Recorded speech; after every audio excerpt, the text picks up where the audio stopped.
I'm Mr. Hartgrave, and I'm addicted to Marvel Strike Force. And in this special Halloween episode of Addicted to Marvel Strike Force, we are going to be talking about diamonds. We are going to be going through the roster screen for the Sinister Six right off the test server, live with my audience. A lot of cool segments in this video. But first, before we get to that, before we look at the blog, before we do the math for the events that are starting today, a word from our sponsor. I want to give you $15. That's right. Me, the Mr. Hartgrave channel, and Scarlet Spider Comics want to give you $15. All you need to do to collect that is use the link down below, and it's going to get you a $15 Whatnot credit. Doing this is going to help support the channel and Scarlet Spider Comics, so make sure you do it today. You get a free $15 for signing up, and you can buy literally anything on Whatnot. So use this QR code and the link down below today. For every phone number in your house, you can get an additional $15. So even if you've done this in the past, do it again. You can get cool comic books. You guys, you nerds like comic books, right? You can get old comic books. We all love old comic books, old Ghost Rider comic books. These are all from Scarlet Spider Comics, by the way. They sent me a big box a while ago. They know that I like Ghost Rider. So that's what's really cool about doing these online auctions on Whatnot, is the sellers can get to know you and they can find out, oh, you like Dracula comic books with Spider-Man? Well, let's go ahead and we'll scour the comic book shops for you and then send them to your house. Weird comics like Fish Police. That's right, they got it all on Whatnot. Make sure that once you use your $15 credit, you share your purchase with Scarlet Spider Comics. The link to their Instagram will be down below, and they'll be sending out free special gifts to select random people who share what they get with their credit. Make sure you go, use the QR code, use the link down below today. Get yourself a free $15 and help support the channel and Scarlet Spider Comics, and keep digging. I want you to stay tuned in this video. If you don't know what Whatnot is all about, you're going to find out. We're actually going to be having a very large segment in this video where we do a Whatnot auction with Scarlet Spider Comics. I want to encourage you to go down into the description to get your $15 credit and to use your $15 credit. Scarlet Spider Comics actually has a bunch of things that you can purchase on there using your $15 credit. We are trying to get our goal, and we are halfway to our goal, is to get 100 people to get that free $15 and use that free $15. We want to do that. So go to the links below and get your $15 and use your $15, and stay tuned to this video and you can find out just how awesome Whatnot is and how great Scarlet Spider Comics is. Thanks again for sponsoring this video, Scarlet Spider Comics. Okay, we got the blog in front of us, all the Goblins men. Here it is, and we have some events starting. Zombie Juggernaut offers are already live. They were live starting yesterday. He hit the game on Sunday. He's a dark promo credit character, so we didn't get to open red stars for him. I don't know. I'm not very impressed with Zombie Juggernaut. But you're going to find that if you want to do his event, you're going to need a bunch of stars on him. Now, do I give a fuck? I don't give a fuck if I miss out, because I missed out. I guess I didn't miss out. Make sure you log in as soon as the event goes live today and see if you can get into the higher difficulties like we could with Zombie Iron Man. I'm hoping that they fucked it up so you can just do the whole event like we did with Zombie Iron Man, but there's no guarantee on that. As far as I know, it works properly, and the only way to get the extra stuff is with extra money, and that sucks. But we do have some events starting today where you can get the monthly items with no extra money, and here they are. I didn't do a dedicated math video. I've been doing so many Marvel Strike Force videos. This is the math video, guys. It's right here. We're doing it now. This starts today, 239,000 points to max it out. It goes for 7 days. There will be 3 wars during those 7 days. The majority of your points are going to come from war battles. You're going to get 30,000 points of the 63,000 points that you need for the monthly item just through war battles. 10 war battles for 3 wars, and you will max it out. It's limited at 30,000 points, so doing more than 10 war battles will not help you. You just want to do your regular 10 battles for 3 wars, 30,000 points, and then you are good. So that's good. I'm glad they're using the limited system properly this week for a fucking change. And if you battle with Undying, and I'm only assuming that you're going to have Zombie Juggernaut unlocked, Zombie Iron Man unlocked, and Hela at 7 stars. I am assuming that you'll have Hela at 7 stars. I think the smoke is making me allergic, or is it Marvel Strike Force events and how complicated they are? I'm not sure. You be the judge. But if you have Zombie Juggernaut, Zombie Iron Man unlocked, and Hela at 7 stars, you'll be able to earn a whopping 7,800 extra points with that. Whoop-de-fucking-do. And then the main, the ongoing source of points will come from the Zombie Juggernaut campaign.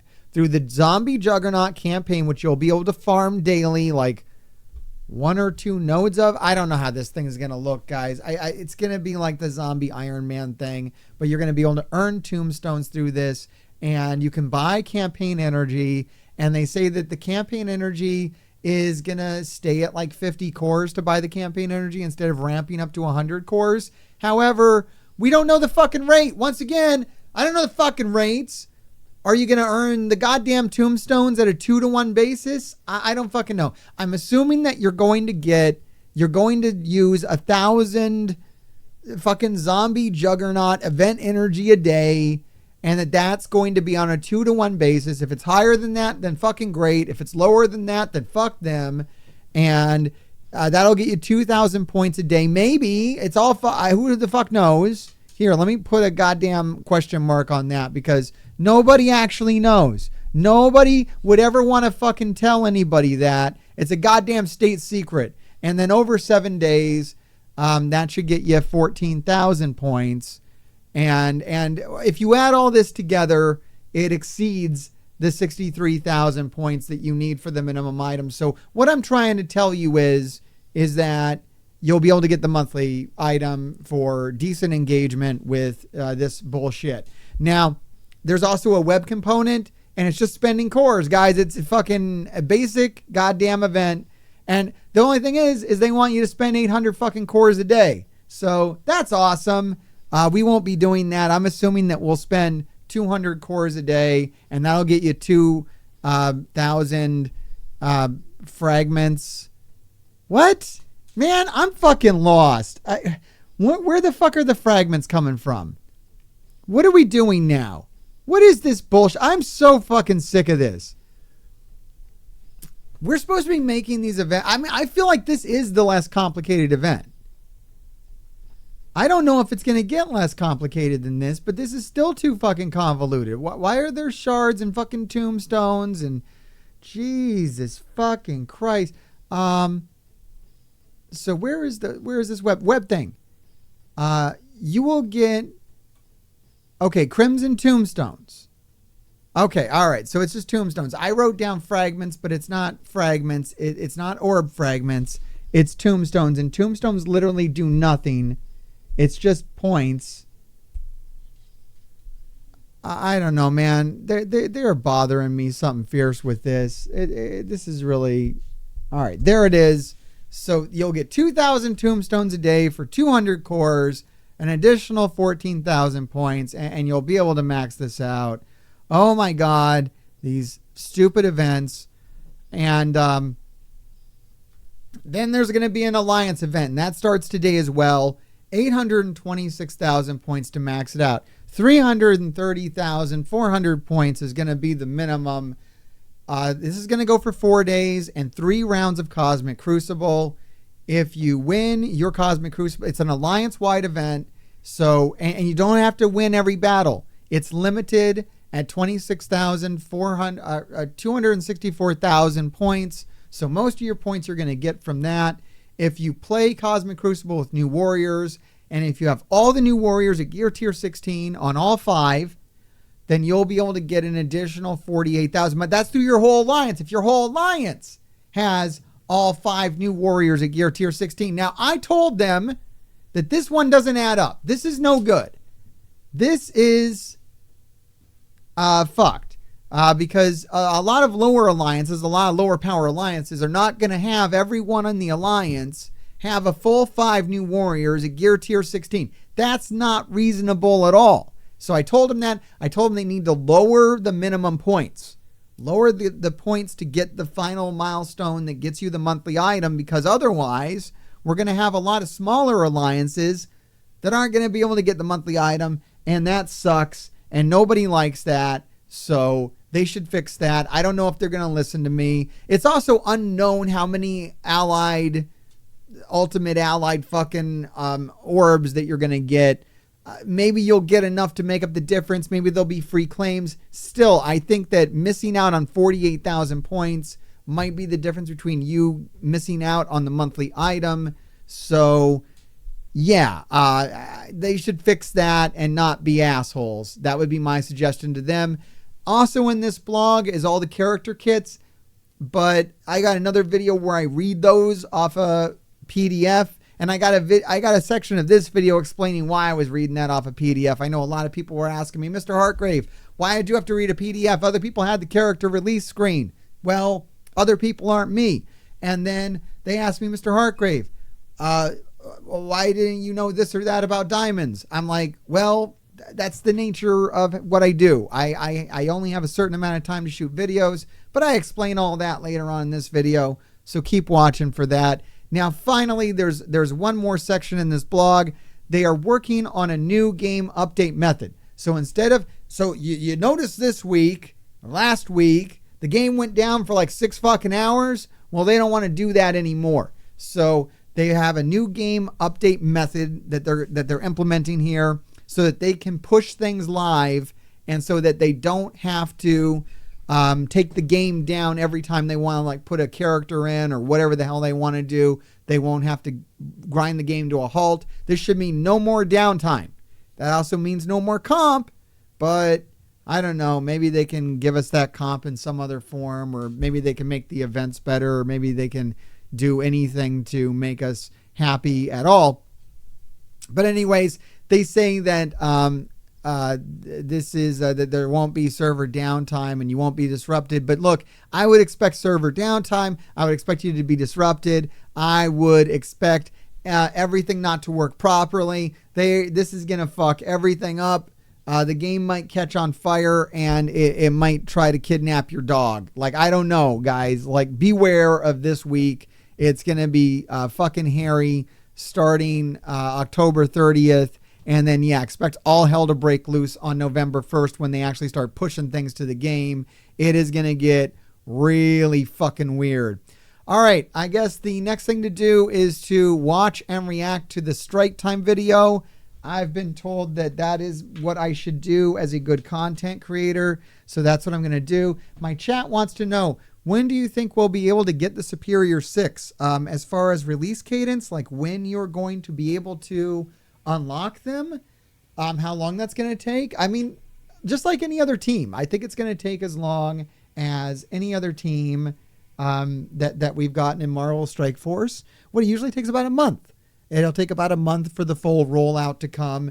We don't know if Green Goblin is going to be released early on in the cycle or if he's going to come later. I hope sooner than later. I'm waiting to go into Dark Dimension 6 Legendary until I get Green Goblin. So Green Goblin can't come quickly enough for me. I want Green Goblin immediately.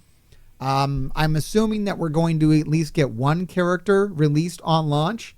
So Zombie Juggernaut is only going to have a few days of being the new character. Another character is going to come in and replace him, which is fine because Zombie Juggernaut's like a non-fucking issue and goddamn boring as shit. So I would rather have another character kind of replace him in the hierarchy anyways. All right, let's watch some fucking strike time video and see what it is, what they want to tell us in this and how goddamn cringe it's going to be. Oh boy, what am I in for? Am I really doing this? Green's Marvel Strike Force community. I am Those are my horns. Whoa, whoa, whoa, whoa, whoa, whoa. Hold the goddamn phone. Hold the goddamn phone. Where the fuck does this guy get off dressing like Loki? That's my fucking thing. That is my fucking thing. I do it so much better. Why would you even fuck with this? Why would you even come in front of this community dressed as Loki when you know damn well who wears it better? Holy shit. Holy shit. I think my horns are actually better too. I think those are a cheaper version. Mine are heavy as shit. I don't know about this. I'm kind of pissed right from the start. I'm kind of pissed off right from the start that this man would do that. I thought we had reached another level, Cerebro. I thought we connected at some point, but now I can tell you were just trying to rub off my Loki mojo. That's ridiculous. That's fucking ridiculous. Yeah, actually, there's a funny story about that Venom statue in the back. I don't think we're really teasing anything here. I mean, you know, maybe there's definitely a symbiote team coming, and it probably would involve a Venom rework. Duh. But actually, that statue, they're very proud of that. That's a statue worth about $3,000. I know that. They didn't tell me that. I just know that because I've seen it in a comic book shop for sale, and it's actually based on the Marvel Strike Force model for Venom. So they actually took the Marvel Strike Force model for Venom and they turned it into a statue that you can actually go buy. And I don't think they market it as like a Marvel Strike Force statue or anything, but that's what it is. So it's kind of fucking cool. It's actually gigantic. It's not small. It's really big, and it's back there in the corner. It's not a small statue. It's a fucking huge statue. Welcome to your community update show. Didn't even shave the beard. I know. Like, fucking commit to it, dude. That vest is fucking hokey, dude. So let's get right into it. Please welcome back to the show. It's not even a real piece of clothing, that vest. That's a fucking costume vest. It's a sham vest. Mr. Byron Melsack, game designer. How are you doing, good sir? I'm doing well. Thanks for having me back, Cerebro. So I'm really excited to Byron's get all to right. the new team that we're here to talk about today. But Loki Season 2 has just started. I'm so excited for this. Do you have any predictions or things that you'd like to see in Why Season are they 2? talking It's about hard to Season say. 2 of Loki? Why would you talk about Season 2 of Loki to open the video? You put that shit at the end, son.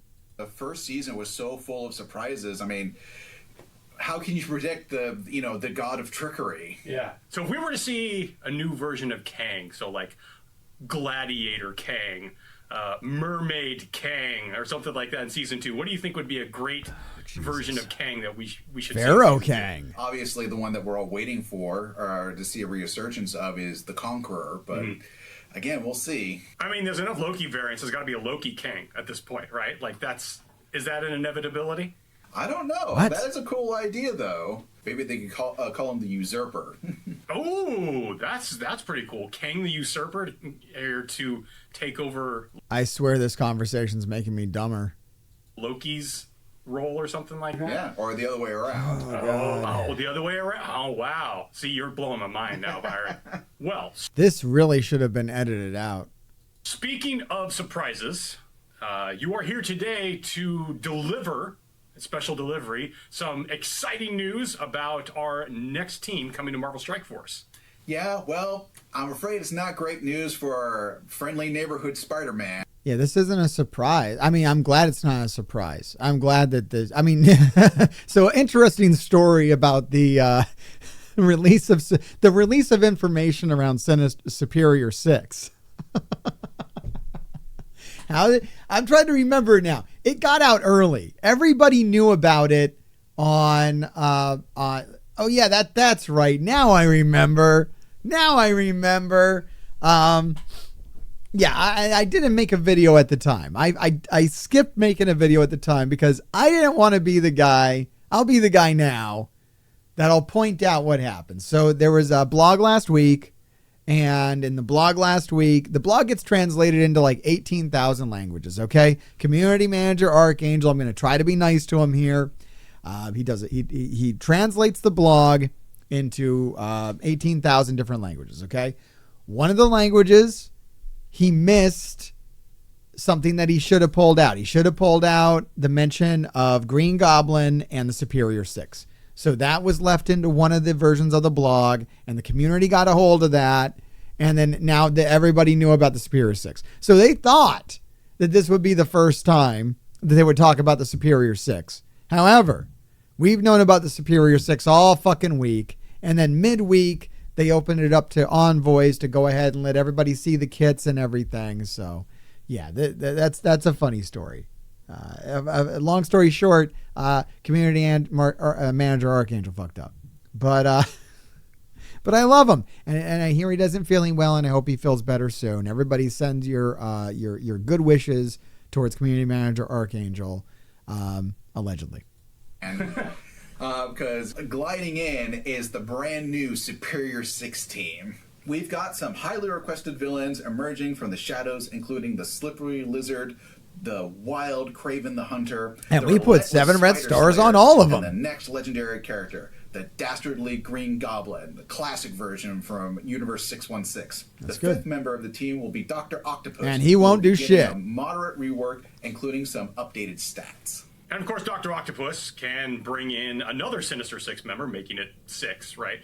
Does that mean that we're also going to be touching up some of the other Sinister Six characters? Yeah, it made sense to do not just a pass on Dr. Octopus, but some of our other Sinister Six characters as well. Shocker, Electro, Mysterio, Rhino, and Vulture are all getting improved stats and some additional mechanics added to their kits. You'll notice I didn't mention... I think these reworks are actually better than people are giving them credit for. In particular, me. Like, I think they're actually kind of interesting. We'll see what they say about it. Swarm or our original Green Goblin, because they already... I asked for that weird robot, Jen. I love that weird robot. You're going to see more about how much I love that weird robot in this video, but I love that fucking weird robot. got reworks in the last year with the Infestation and Underworld team. I am recommending Doc Ock for Dark Dimension 6. Yes, I do not care how expensive he is. I take the best characters. Okay, so wait, we're getting 6 reworks in the next version, along with all the new characters? That just must have been a ton of work for the team. I certainly wouldn't say it was a walk in the park, but we know how much our players love reworks of older characters, especially of iconic Marvel villains. Kind of more than we can go through all in this video, but the kits are now up over on MarvelStrikeForce.com, so you can check those out either after the show or during while we're chatting here. Could you give us a high-level look at the Superior 6 team and some of the highlights for each of the characters? Sure, Cerebro. The Superior 6 are going to excel in Cosmic Crucible on offense and defense. You'll see a number of callouts to that mode in their kits, especially with Green Goblin. One cool mechanic he has is the ability to prevent ability. All right, I'm going to have a video out about this, so I'm not going to watch the part them do a worse version of what I do. What are they even fighting here? What the fuck is this? Undying and Apocalypse? Fucking Jesus Christ. What are you doing? None of this shit makes any sense. No one puts that on Cosmic Crucible Defense. Shut the fuck up. And then what? You're going to try to fight it? You have to mirror match it. I want to see this. I didn't get to do this on my own, so let me see this. That was a fucking stupid test. That made no fucking sense, that footage. Sinister Six characters in their reworks. So you should be expecting some Sinister Six teams with adapts of Superior 6 characters on helicarriers pretty soon. All right, awesome. All right, here we go. A war team. Are there any matchups that you envision? I assume this is in Cosmic Crucible. Effective against? So can Masters of Evil... Guys, shut the fuck up. I can't... Are you ready to spill the beans on what that actual... Shut the fuck up. Oh, wait. ...characters is? Now, Cerebro. Don't be jumping the gun on us designers. A big reason for how we reworked the characters and how we made the callouts is we really wanted the players to theory.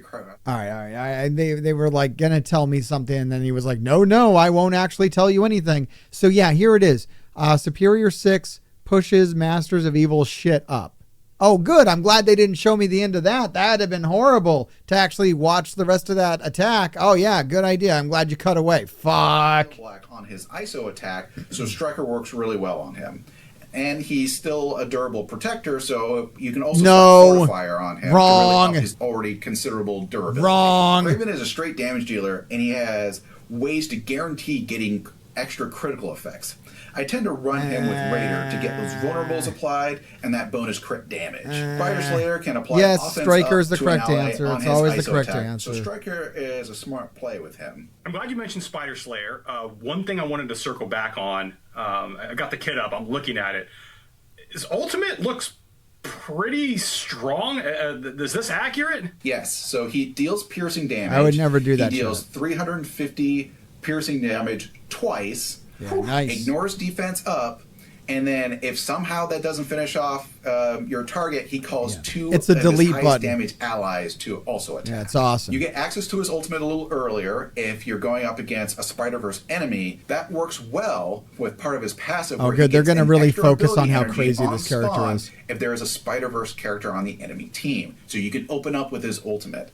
Otherwise, you'll be opening up with either with his basic or his special. Another question about Spider Slayer. Yeah. The face that's on the screen looks pretty familiar. Is that who I think it is? So good. That is J. Jonas Jameson. I love it. Our version of Spider Slayer was commissioned by him. Part of the visual design is that he's taunting Spider-Man from the screen. What is JJ's problem? I never really figured it out. Like, he's got it out for Spider-Man, but I've never really figured out why. Through the comic books, there's been a few reasons. We'd be here all day if we were going through all of them. All right, Byron, We're bringing skipping forward. you this episode's Community Spotlight. Last episode, we left you with the question, what Marvel character do you most want to see? We're going to try to get Archangel on the channel soon. I don't even want to ask him questions. I'm just going to let him talk to you. How does that sound, everybody? You can let me know live, and then let me know down in the comments. I'm just going to have him on. I don't have any questions. It's way harder to get questions. So I just told him, you guys can come on, say whatever you want. I'll just, laugh at whatever you say. I don't know. I'll laugh at your jokes. It'd be great. See coming to Marvel Strike Force. And y'all didn't let us down at all. There were so many good comments. Let's take a look at a few of them. Abu Gamer commented, Blade, Sandman, Hobgoblin, and a lot of tear emojis. Abu, don't cry. Green Goblin's on the way. That should cover Hobgoblin, right? Next we have Bufonville, who... He's like, you just make fun of how many man babies there are in this community. That's great. I think he literally just made fun of all the man babies. Dude, I saw it on my video too. I put out a video about this team and everyone's like, why there no Sandman? Why there no Sandman? There's no Sandman. I don't like it. Why there Robot and no Sandman? Like, dudes, calm down. No, I want to know why no Sandman. I'm so sad. Like, Jesus. Who commented, The Mandarin, Ironmonger, Justin Hammer, MODOK, Whiplash. I want all everyone of them. Yes. We have DV Davis, who said, where's Blade? Why?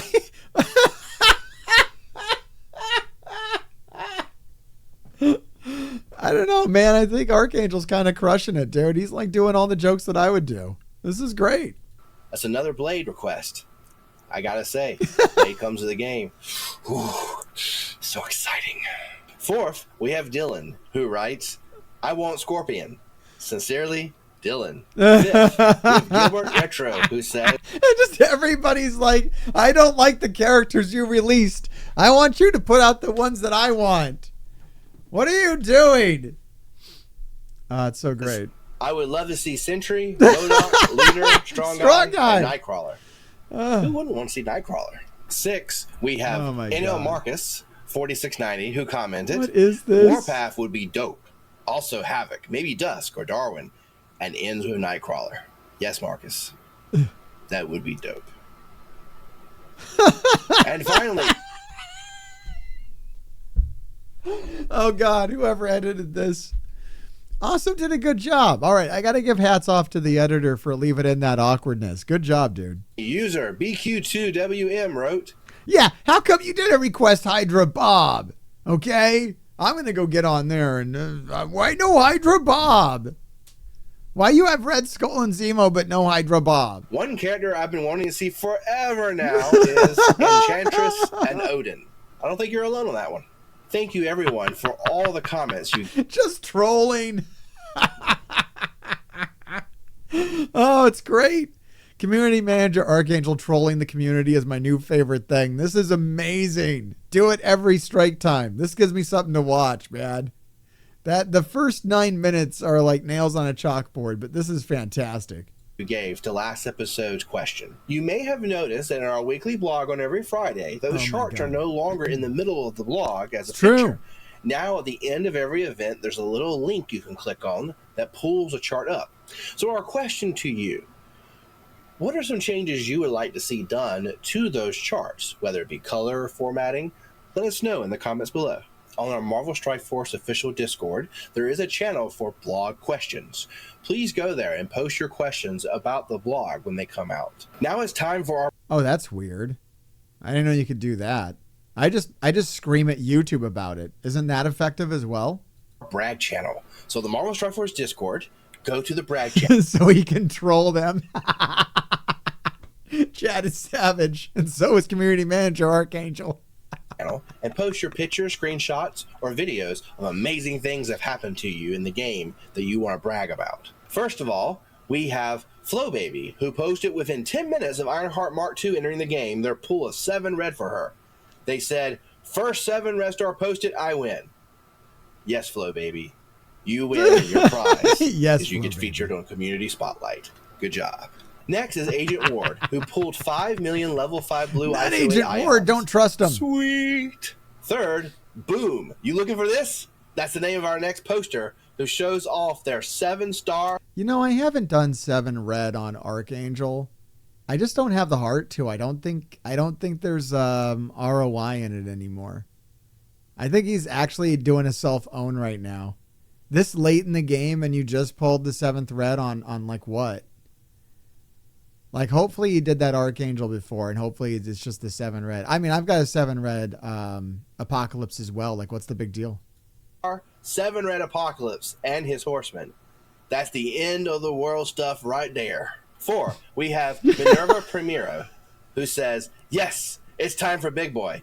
That's right, Minerva. Go get him. Now, the fact that this is a picture of my namesake has nothing to do with getting on the Community Spotlight. It's just a coincidence. 5th and finally, L3V1 gets a shout out not only for their Max Kestrel, but also because of the awesome angle and pose they got Kestrel in for the screenshot. I agree. Next up, that's valid. We have Epic Replays. And for this segment of Epic Replays, I'm going to show off 2 common teams you can come across in Cosmic Crucible and on how to beat them. The first team is Gamma, which you no doubt will come across much in Cosmic Oh, beat it like a real man without Gwenpool, and then I'll be impressed. Crucible. New warriors actually stomp them as you... Yes. Whatever. You can do it. You don't even need Gwenpool. Do it without Gwenpool like a real player would. We'll see here in the video. Only chumps use Gwenpool on Gamma. You don't need it. If that's your target, you don't need her.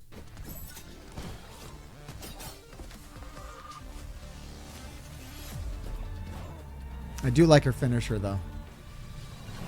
That's a good finisher. For our second team, we have Darkhold with Quicksilver in Room 6. This is interesting. Darkhold with Quicksilver in Room 6. This is a good team. Could I use this? Omega Red, Tangled Web. I mean, I guess I use this team, but I use Undying instead of Omega Red. And you know what? My problem is Gwenpool. My problem actually is Gwenpool. Because I use Omega Red instead of Gwenpool to take out Gamma. And so I can't move him over here. God damn it. You trying to get me to build Gwenpool? Stop it. This has caused many a player problems. Take a look at this special counter.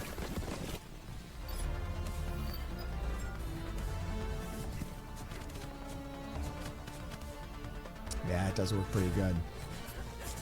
Yeah, I like it. I'd like to do that. You know what? This season of Cosmic Crucible's about over anyways, though, so it ain't time to switch it up now. Maybe I'll go build Gwenpool. If I build Gwenpool, I hear I have to make a video. For our final segment, Commanders, we got the art section. If I build Gwenpool, I hear I got to make a video and I got to send it to all the other content creators, though. I think some jackass said that at some point. Let me know if you get the reference. On the Marvel Strike Force Discord, there is a art channel. Please go there and put your artwork that you have personally made there. So for today's segment, Nova never really worked right with my chat's bringing up. I used to use Nova with New Warriors. It never really worked right. Omega Red's better. But I would like to use that Darkhold counter, but I don't know. I'd have to build Gwenpool. There's no way around it. I don't know if I'm willing to do it. I have two artists that I really want to highlight to you. First, check out the work of Fridge. Look at his hilarious curvy art style. Damn, that's beautiful. That's really cool. I like the. That's a good art. It's just awesome. For our second artist is Rogan, who has made a Kestrel comic book. Take a look. Okay, it's cool. Awesome. It's only 4 pages long, but he does some great work. Show us some of your amazing work. That's dope, man. And maybe, just maybe, you'll be in the next Community Spotlight. Thank you so much for watching. No, chat got it wrong. I did a whole bit. I put it on YouTube, right? Or you know what? No, I think it was probably in last week's Addicted to Marvel Strike Force. I did this whole. I was yelling a lot. It was me. I said it. We really appreciate it. Be sure to like and subscribe because you're going to want to see more episodes. Of course you are. And we will see you next time. No T. Oh, do they do an after credits? You know, if I had the power of a god, the first thing I would do, get rid of the ties. All the ties. In fact, that would be my platform. No wonder Loki wasn't president. Okay, yeah. You can't dress as Loki and then bitch about ties. Jesus Christ. No class. No class. I did it first. I wore it better. Okay, it's time to go do an auction with Scarlet Spider Comics, everybody. Keep digging. Diamonds are live, and so is Mr. Hartgrave. This is going to be a special little segment of Addicted to Marvel Strike Force. I've already made my standalone YouTube video on this. If you wanted to see my initial reaction to Diamonds, which came like weeks ago, then you can look for that on my channel. It has all of the other... It has all of the censored marks all over it and cursing. And I mean, we're probably going to curse in this video too, but you know what it is. It's Monday. It's Addicted to Marvel Strike Force, and we're gonna. I guess my chat wants me to read this. I mean, they're getting hit with this. We're live at the moment that this has gone live. Just for some context about this part of the video. And I'm going to give you my fresh take on this because honestly, I haven't really looked at this information in like a month. Like they told me about this allegedly.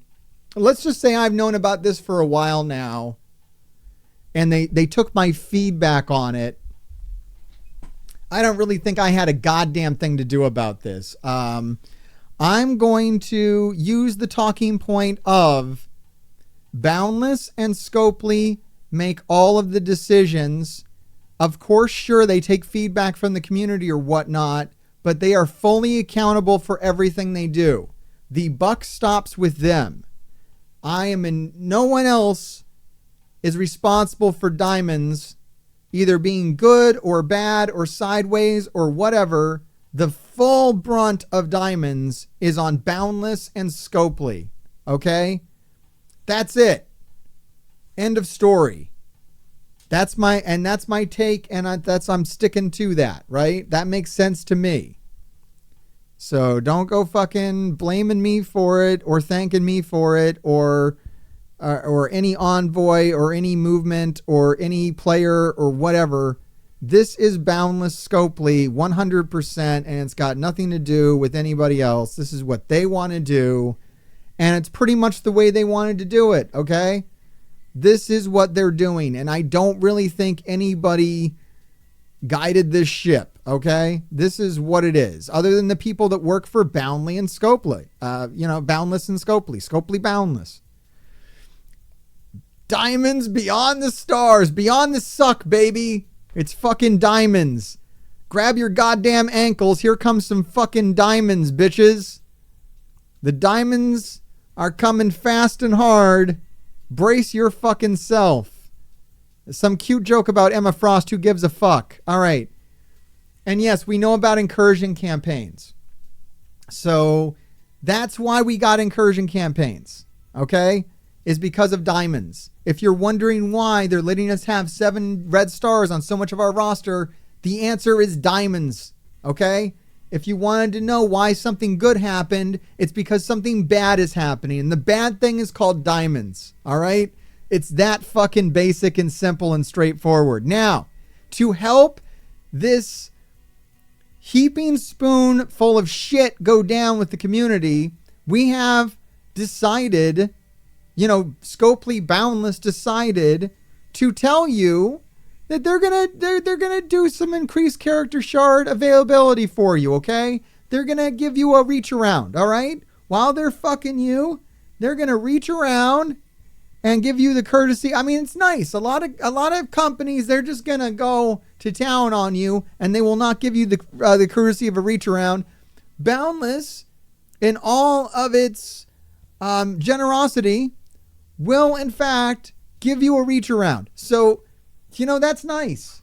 That's nice. And maybe the community did, influence them and ask, like, hey, while you're fucking me, can I get a reach around? And they're like, I don't know. We don't really want to. Let's think about it. And then they were like, yeah, okay, fine. I'm going to give you a half-hearted kind of, I'm mostly just going to mash it. I'm not really going to treat it right. I'm going to give you a really shitty reach around. So that's what this is. I'm sorry for that prolonged joke. But what am I going to do? It's YouTube. For most new characters, and my chat's loving that part. Chat, do you love that part? Are you having a good time with the most characters? For most characters. For some characters, we're still going to fuck you like normal. But for some characters, their shards will be increased 4 months after their initial release. By the way, that's not any different than they are now. That's not a fucking change. Okay? That's no different. That's the same thing. That's the fucking same thing. It's the same goddamn thing. Okay? It's crazy. All players will have the opportunity to get non-dark promo credit characters to 7 yellow stars by the end of 6 months. We'll have the opportunity. With money? It doesn't say free to play, right?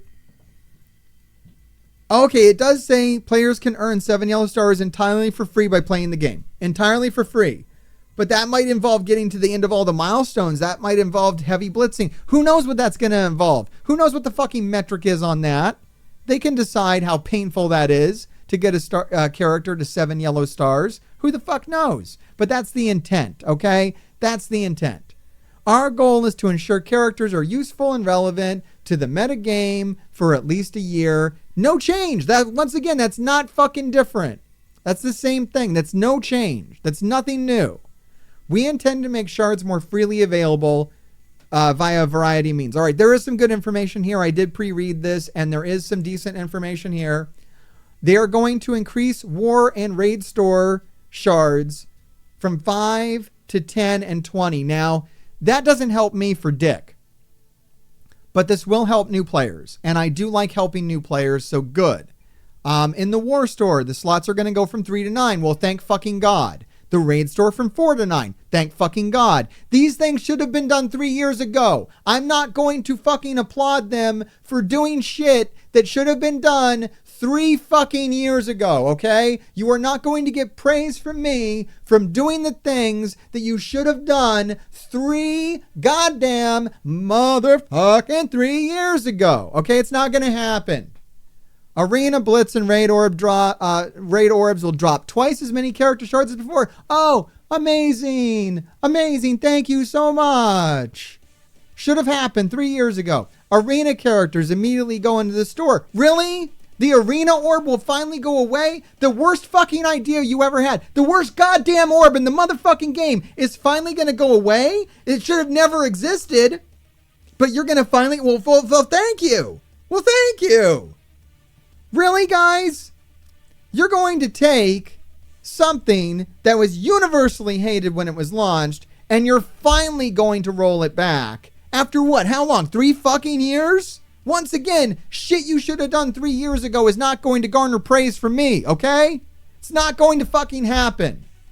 Increase character shard drop rates from all campaigns. It's going to increase from like a 1% chance to like a fucking 10% chance? Blow my fucking mind. At least you could put the goddamn percentage chance on here. For shit's sake. No, chat, I will not calm down. The video would be very boring if I was calm. Shut the fuck up. Regularly providing more currencies to buy shards and resources to the stores. You can buy more of the useless shards. Once again, this helps new players. Good. I'm glad they're helping new players because all of the old players have left the fucking game. They have left the fucking game. So you need to focus on the new players because with this announcement, you're going to lose all your veteran players. So good. Maybe there's a goddamn future for Marvel Strike Force. I kind of fucking doubt that people are going to flock to a 5-year-old game at this point because you decided to finally be less stingy with your stupid fucking resources on your old ass characters that are unusable in the meta. But yeah, anything could happen. And then Finder offers will have their prices adjusted more accurately reflect the value. Oh, you're finally going to fix your offer prices? You have a guy who is the #1 guy in Marvel Strike Force because he talks about how fucked up your offer prices are. He's been talking about it for 5 fucking years. And you're finally going to adjust some of your fucking offer prices to come in line with goddamn reality? Oh my God, do you guys want a fucking medal? And then they give us, all right, this is my favorite part of the blog. This is legitimately my favorite part of the blog. This is the only part of the blog that I enjoy. And they should do this going forward. If they do this going forward, then legitimately we have a good thing in Marvel Strike Force that we can look forward to in blogs or wherever, or maybe they can provide it through, I don't know how the fuck they want to provide this. But if they can tell us exactly when the characters are going to be made farmable and how they're going to be made farmable for like months in advance, like this is great, guys. This is fucking amazing. So I'm going to know how everybody is being made farmable until November. I think this is all the characters in the game. They're telling me, and if they can do this at release, if they can say, here's a new character and in 4 months they're going to be in this store. That's fucking incredible. And that's what we should be doing. This is the kind of dignity and respect that we should be showing the players of Marvel Strike Force. And we should have been showing them, once again, 3 years ago. So showing us this kind of dignity and respect now, late as fuck, I guess is better than never showing us this kind of respect. But it's about fucking time that we are shown this shred of fucking decency and dignity that they can show us when these fucking characters will be added. Like, it would have been better to know, like, when Agatha wasn't farmable for like 2 fucking years, if they were like, okay, 2 years from now, Agatha's going to be available this way, we would at least go, well, shit, at least now we have a timer. At least now we know what's going on. Zombie Iron Man, right? Wait, do they even tell us how Zombie Iron Man's going to be available? So we're still not talking about Zombie Iron Man. Well, fuck you. I'm trying to say something nice about this company, and they went and fucked up even that. I can't tell you how fucking Zombie Juggernaut is ever going to be goddamn available, and I certainly can't tell you how fucking Zombie Iron Man's going to be available. What kind of horse shit is that we can't talk about Zombie Iron Man still? Are you dead serious with me? You're still going to act like that's a fucking state secret. Get the fuck out of here. You know what? I don't think they know. I don't think they fucking know. All right, I'm still pissed. I retract all the nice things I said. Every single thing. They probably even forgot he existed. He's a year old. He's literally a year old and he's unfarmable. What the fuck? And no, putting him in the strike pass doesn't count. It's great. It's nice. But holy shit. All right. And now we get to the part that I basically already reacted to. I don't really have a new opinion on this. Diamonds are fucked. It's pay to win. Fuck you, Commander. You know, what are you going to do? They're going to... The only thing that I might say different right now is that the power levels, I guess it's okay. I don't know. It's not okay. None of this is okay. And they're fucking ugly. They're still fucking ugly, okay? One of my main critiques on diamonds is that they're uglier than red stars. I like the look of 7 red stars on my characters. The look of diamonds look like dick. And I'm a little pissed off that they're going to take my lovely 7 red stars that are all shiny, that I worked so hard to get, and they're going to turn them into these dick ugly fucking diamonds, okay? That's bullshit. How you upgrade diamonds is bullshit. Dark diamond credits are going to be the worst thing in Marvel Strike Force for a long fucking time. Go get fucked, Commander. My advice is to work towards getting 3 diamonds on your characters, because 1 and 2 diamonds are mediocre. I suggest being exceptional, and I'm going to be correct. I was shown correct that you wanted to work towards 7 red stars, and I'm going to be correct that you want to work towards 3 diamonds, okay? That's what it's going to be. You take your most meta characters, you build narrow instead of wide, you get as many characters to 3 diamonds, and fuck everybody else, okay? Everybody else, 1 diamond's going to be standard, and don't go to 2 diamonds unless you're going to 3. Same fucking advice I gave at the start of red stars is the same advice I'm going to give at the start of diamonds, and I'm going to be just as correct now as I was then. You can either be correct with me now, or you can wait for 3 fucking years and then realize that I've been right the whole fucking time. It's up to you, okay? And this is interesting. So you're going to be able to earn this through the Sword Satellite. There's going to be a new Avengers Tower thing. And the most important question isn't being asked. I'm going to write down the question now, because the next time I meet with them, we need to know, how often will the Sword Satellite run? We don't know this. And that's an important part. You missed that part. That's an important thing that everybody needs to know, is how often will Sword Satellite run? Like, good, it runs for 10 days. How often? Does it run once a month? Does it run every other month? Do they forget it fucking exists for months on end? We need to know, is this going to be a continuous game mode that it's going to be worth building your characters to interact with? Or is it going to be a fucking afterthought or a one-time event that they never intend to run again? Which is how I feel like Tower and Pocket Dimension were when they were announced. I feel like they were afterthoughts that they ran, and they didn't have any intention of running them again. And they were like, what, you like that? Oh, I guess we have to run them again? Oh, we don't want to do that. We don't ever want to do anything again. Anything that we do that's positive, we never want to run again. We had no intention of that. So how fucking dare you ask us to run it again? Like, is that how Sword Satellite is going to be? Or is it going to be a continuous game mode that is released every month the same way, so you can build towards it and actually play this fucking game like a role-playing game instead of a cash grab, predatory mobile video game that markets gambling to children? You know, what is it? What is it? Is this a video game, or is this just a pile of shit that we waste our time with instead of spending quality time with our families, which I really need to go do at this point? And I don't even know if I care about this shit anymore. Which characters get diamonds? The ones you don't want and not the ones you want. None of the dark promo characters. Minion characters aren't in the fucking diamond orbs. So rejoice, everybody. Isn't that amazing? And then you can exchange your elite red star orbs for promotion credits. I think this is a better exchange rate. They're just going to help you get 7 red stars on your whole roster. That's not ever going to be an issue. That's I guess the other silver lining of all this is that the red star system is going to be gone and forgotten and trash. It's going to be like start credits, where it doesn't matter anymore, and you just kind of forget about it. You just put 7 red stars on all your characters the day they come out, and it doesn't fucking matter, and nobody gives a shit. All right, there's diamonds, everybody. There's my revised take on this. I'm sorry you had to wait until Monday for it. I just don't give a shit enough to put it out on the day it comes out. You get my take from a month ago. Those of you live can go watch the video I put out today. If you haven't watched that video and you're watching this video, make sure when you're done watching this video, you go check out that video. It's the truth about diamonds or some shit like that. It's on the channel. And keep digging. Okay, so this is an interesting segment of the video. This is where I get to explain the video I put out a few days ago, where I just had like a text file and I was reading you the kits for the Sinister 10 or whatever it is, you know, the Superior 6 and the Sinister 6 reworks. And I was bitching about not being able to show it to you. I'm recording this as that video goes live. So it's absurd. When I shot the video, the embargo stated that I could not show you. I just wanted to shoot this.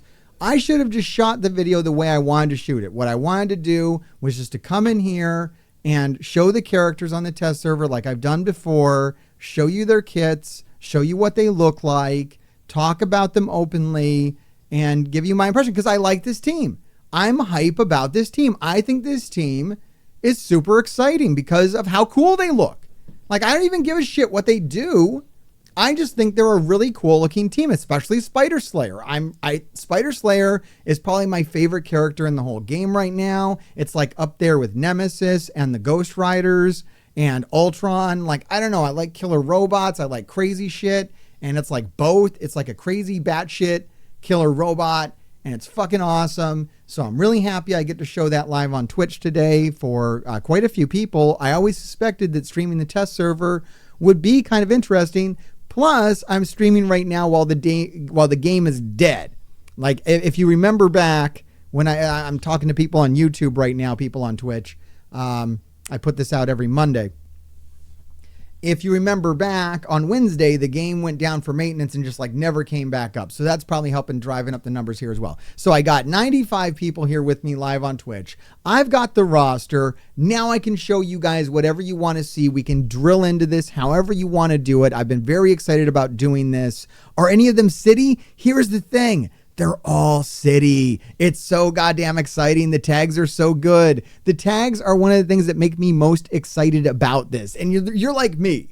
I'm glad that my audience is just like me and they're just like, I just want to know what the tags are because in my video, that's like the main thing I focused on. We're just like, I just want to tell you the tags and then fuck off. Like, that's all I give a shit about. So yeah, Green Goblin, city. Spider Slayer, city. Kraven the Hunter, city.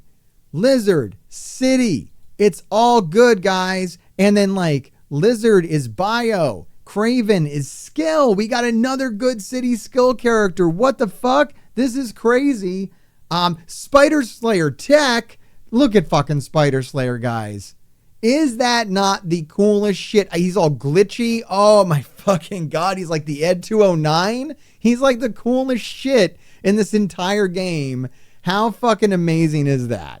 It is so goddamn cool. And yeah, the Goblin looks cool as fuck too. Like, yeah, that's Green Goblin. Like, oh, how disappointed were we all back in the day with taking a shit Green Goblin, right? Hunched over, taking a shit, demon looking Green Goblin. Oh my fucking God. We finally got a proper Green Goblin. And wait until you see the attack animations. They're fucking incredible too. Like, so goddamn awesome.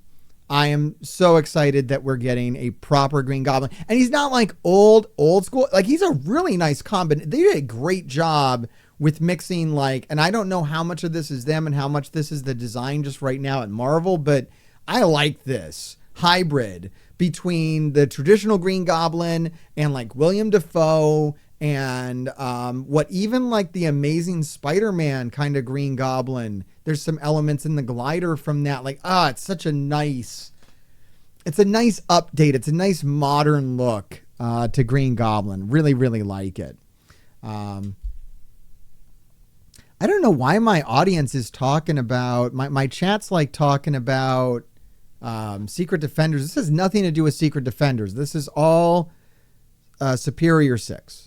Superior 6 right here.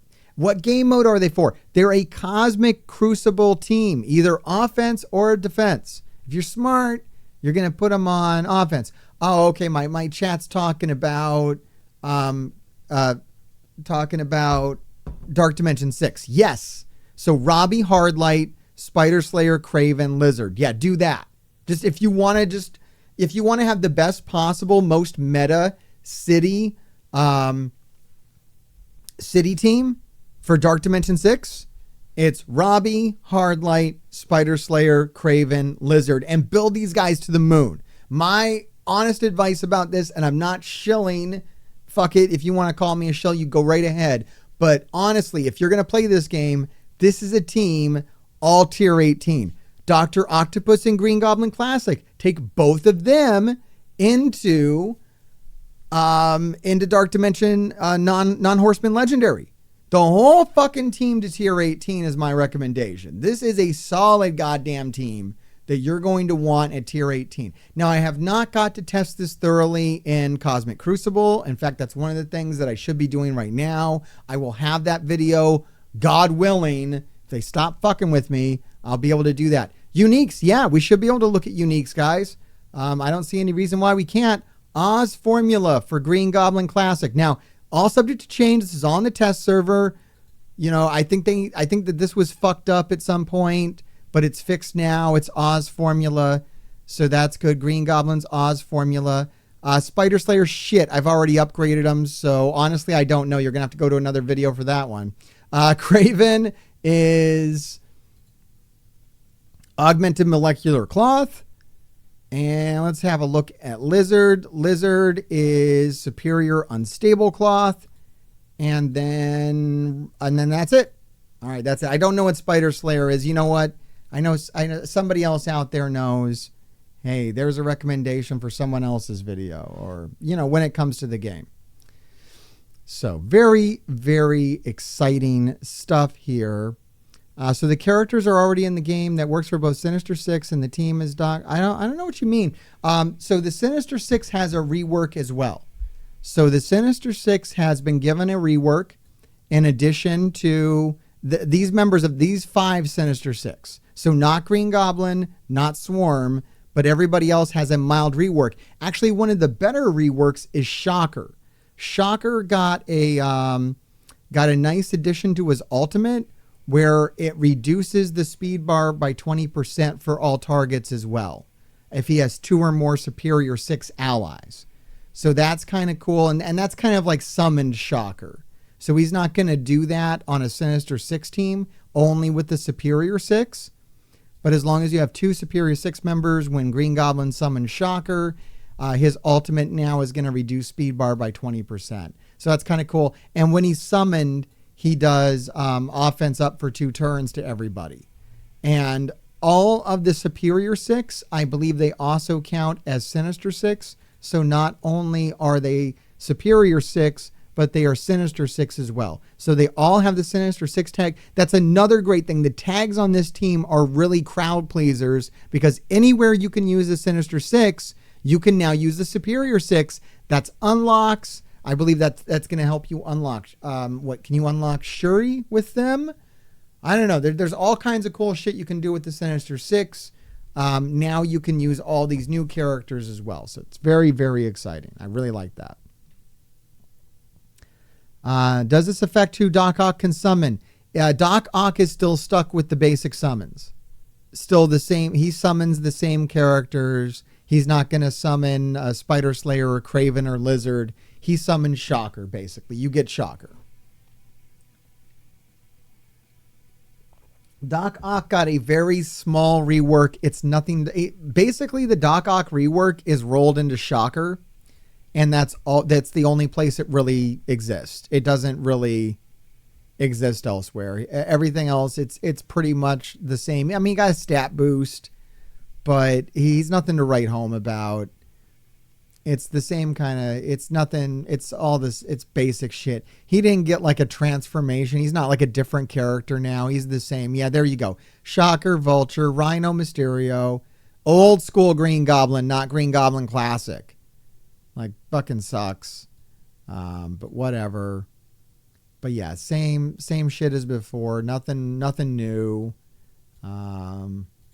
Yeah, I don't think there's a damn thing in here that's interesting. Just whatever used to do the Sinister Six now does, like, I guess in War or Crucible. So some of his War buffs are now Crucible buffs, which is cool. You know, they didn't just keep those to War. They've added them to Crucible as well. And yeah, all the Superior Six are Sinister Six, so all of his normal tags are still functional. It all works there. How is Scarlet Spider Comics doing? Are you happy? I know you're upset that Scorpion isn't involved in this. We got to talk to Scarlet Spider Comics because they're a big Scorpion fan. They're a big Spider-Man fan. And I know they're let down that there's no Scorpion. We don't have Scorpion. We don't have Sandman. We don't have, we're missing it. We're missing a few classic characters. But we do got Spider Slayer. Now, I know no one's favorite character is Spider Slayer. but maybe now it is. Like, look how he's so fucking cool. He's so fucking cool. In the 90s series, Spider-Man, Spider Slayer. Well, here, all right. I said in my video I wasn't going to tell the story, but I'll tell the story here because you guys are live, and I appreciate you being here. And I appreciate everybody that watches Addicted to Marvel Strike Force. This is probably like an hour into fucking Addicted to Marvel Strike Force. So I'll just retell the story here if you haven't heard it already. And I don't give a shit if I'm not supposed to say this, but I'm going to fucking say it because it's a cool story. So they originally wanted to put J. Jonah Jameson in the game. They wanted J. Jonah Jameson as a playable character in the game, but they were told that they couldn't do that. You can't have J. Jonah Jameson in the game. So what they wanted him so bad in the game that when they came up with Spider Slayer, they were like, I think we know how we can put J. Jonah Jameson in the game.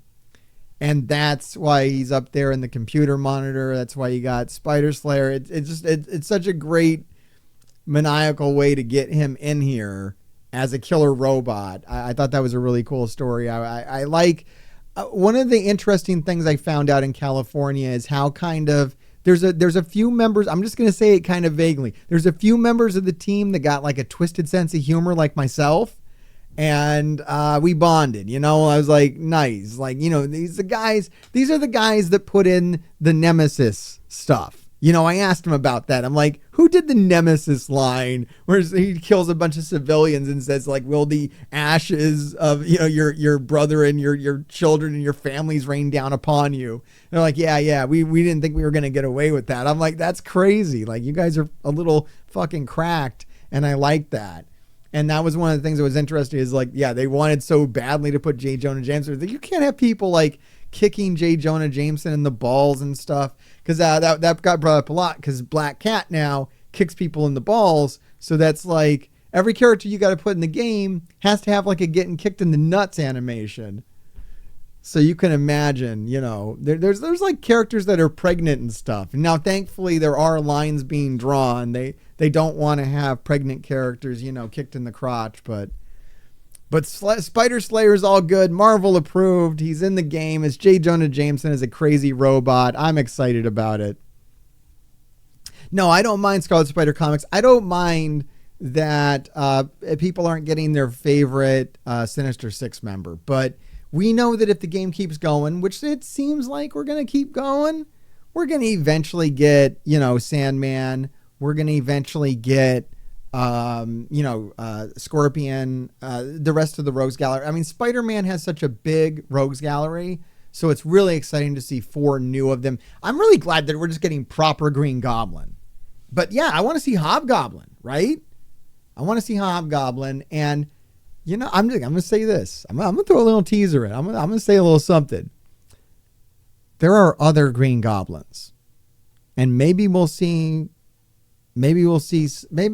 possible. It's possible, right? There's a lot of Green Goblins out there. And I hope that we see more Green Goblins. That's what I'm going to say. I hope that we see more Green Goblins.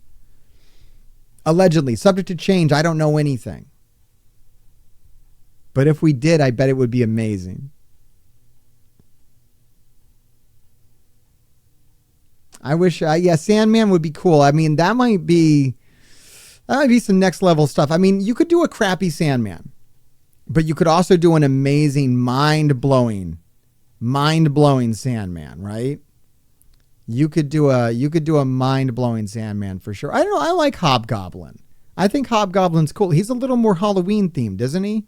Isn't Hobgoblin a little more Halloween? He's got the orange and black thing going on. I don't know. I think it's pretty cool.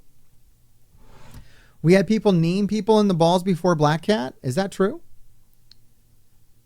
Is that true? Robbie and Miss Marvel Hardlight out the door? No, heavens no. No, not at all. No, Robbie and Miss Marvel Hardlight are must for Dark Dimension 6. You just add Spider Slayer, Kraven, and Lizard to it. No, I would not replace them. Sandman's a legendary? Maybe. He's one that I want to see them do like the Apocalypse treatment where you get all big, right? That'd be cool. They have like a size issue where they have to be tricky with character size. William Dafoe Green Goblin. I mean, this isn't like not William Dafoe Green Goblin. I mean, it's not William Dafoe Green, but it has elements. He has a gun. What the fuck? Yo, when the fuck did Green Goblin get a piece? When Green Goblin's blasting on fools? Green Goblin's just like rolling up and fucking knocking caps in people? What the fuck is going on? I did not notice that Green Goblin is just casually strapped. I don't even think he uses it. He doesn't even use I mean, does he have? Now I want to know if Green Goblin has like a fatality animation where he just pulls out the gun and just fucking point blank just execute someone. Like, is that a thing? Does he Zemo people? What the fuck? Why does he? Well, he has bombs. He has fucking bombs. Why does he need a handgun? Just like a straight up basic ass handgun. Oh my God. It looks really out of place. It's hilarious. I mean, it's just fucking hilarious. Behold my greatest invention, the Glock. I'm busting caps in your ass. That's great. I've invented a goblin glider and goblin bombs and a fucking 9mm. This ain't no blaster, man. Fucking Green Goblin just has a fucking Desert Eagle, man. He don't give a shit. I'll bust a cap in your ass, Spider-Man.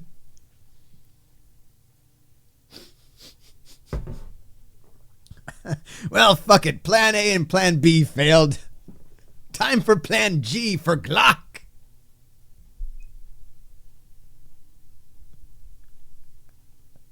All right, I don't know, guys. Green Goblin might be my favorite character now.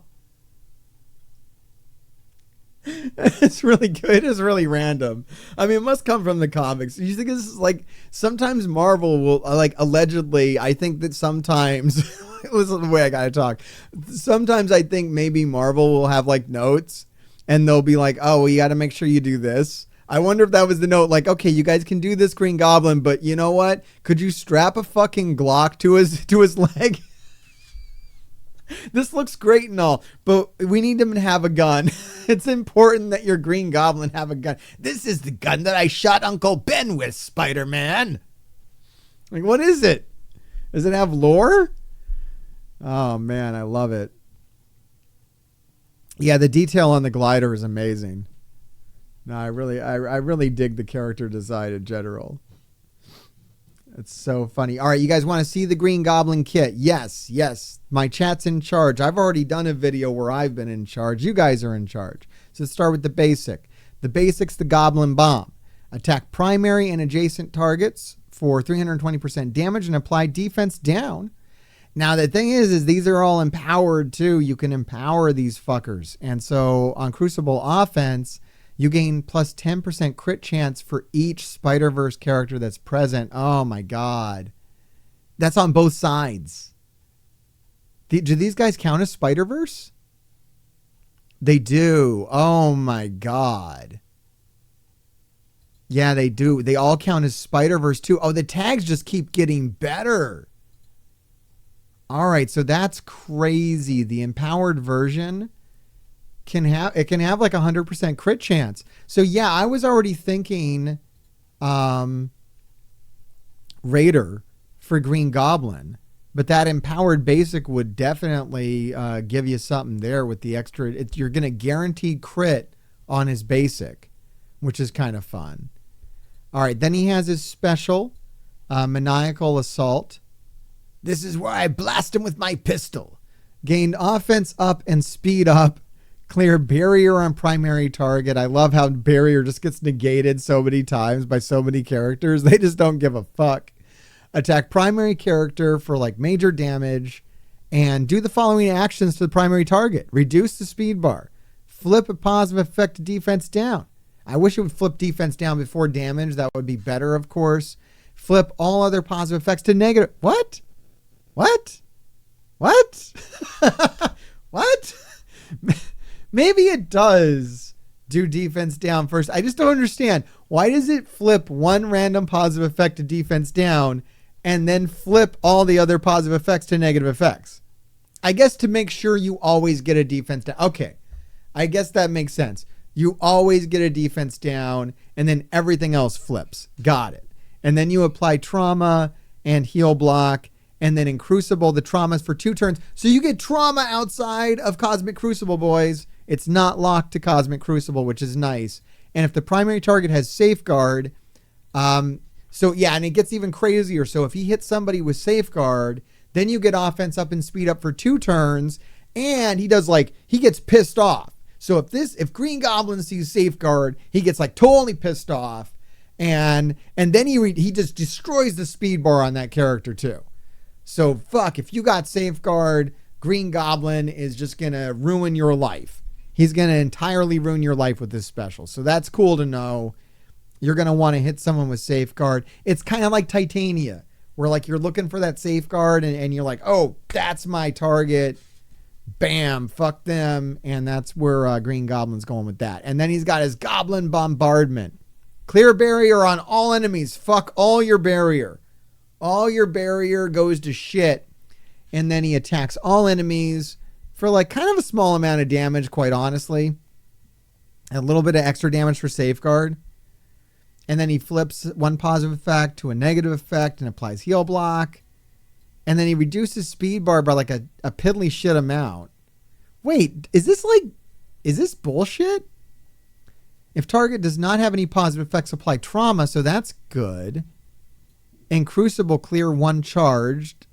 That's good, I guess. And then repeat this attack 2 times. Okay, so it hits twice. Okay, that's a little better. Okay, all right. If it hits twice, that is better. And then he has 2 chances to flip negative effects, and it actually triples the damage. Okay, so it looks like a piddly shit amount of damage, but it hits 3 times. So that's pretty good. And then if it has 1 or more Sinister Six Protector allies, apply Safeguard. Who's the Protector? We must have a Protector then. Is Dr. Octopus a Protector? No, he's support. Controller, Blaster, Brawler, Protector. Okay, Lizard's a Protector. So if Lizard's there, then or Rhino, I guess, whatever. Then you apply Safeguard to all Sinister Six allies, which is great. And then if it's empowered, you gain +2 charge, which comes into play on his passive, I do believe. And his special cannot be empowered. His special just the way it is. And then his ultimate, or his passive, his passive. On spawn, 3 charged. And in Crucible, fill speed bar by 9% per superior 6 ally. So you want the full team if you want the speed bonus. And while he has charged, you lower damage by 15% for all enemies, lower resistance by 200% for all enemies. Ability block and vulnerable cannot be applied to self. Holy shit. If Green Goblin is charged, he prevents ability block and vulnerable. You can't fucking do it to anybody. That's fucking crazy. We're going to need characters that can just remove all charged. We're going to need somebody who just spawns in at some point. Not now. For a minute, this is going to be meta as fuck. And he gets charged no matter what? He has 3 charge no matter what. You can't ability block him. Whatever.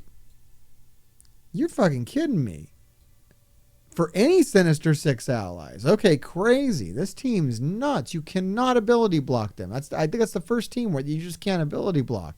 I mean, I guess there's a lot of teams that load up, Infinity Watch loads up with Safeguard and Immunity. Can't fucking ability block them either, but this is doesn't matter what you do, you can't do it. It's just over. And then, yeah, Doc Ock is giving him more charges.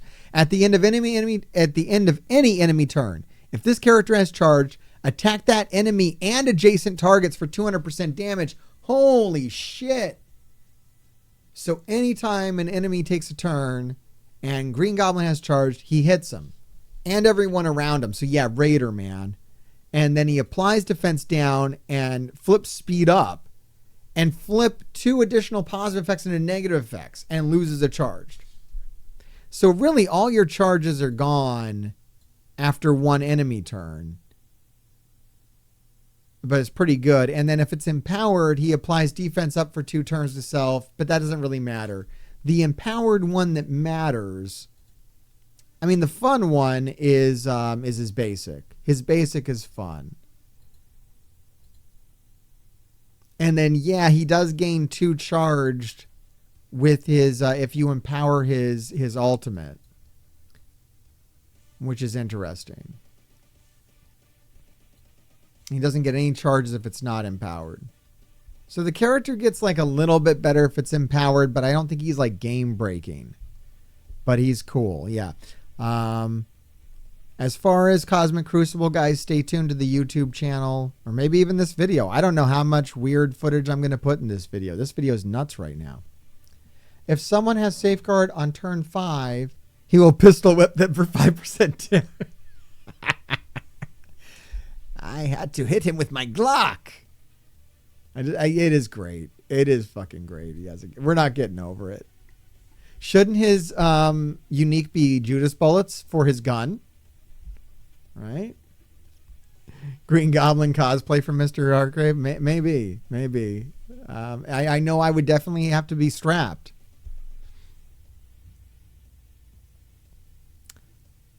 Oh, yeah. No, I like what we're saying. So my chat is thinking that, thinking about Spider-Weaver when it comes to removing charges.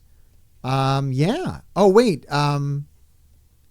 Does the ultimate remove charges? Is that what we were talking about? Yeah. All right. We removed 3 charges. Oh, that's kind of cool, actually. I didn't think about that part. As far as this hitting 3 times, it removes 3 charges. That's nice. That's the mirror match, though. I bet that's more focused on the mirror match. So you want to... It removes it from all enemies. Fuck you.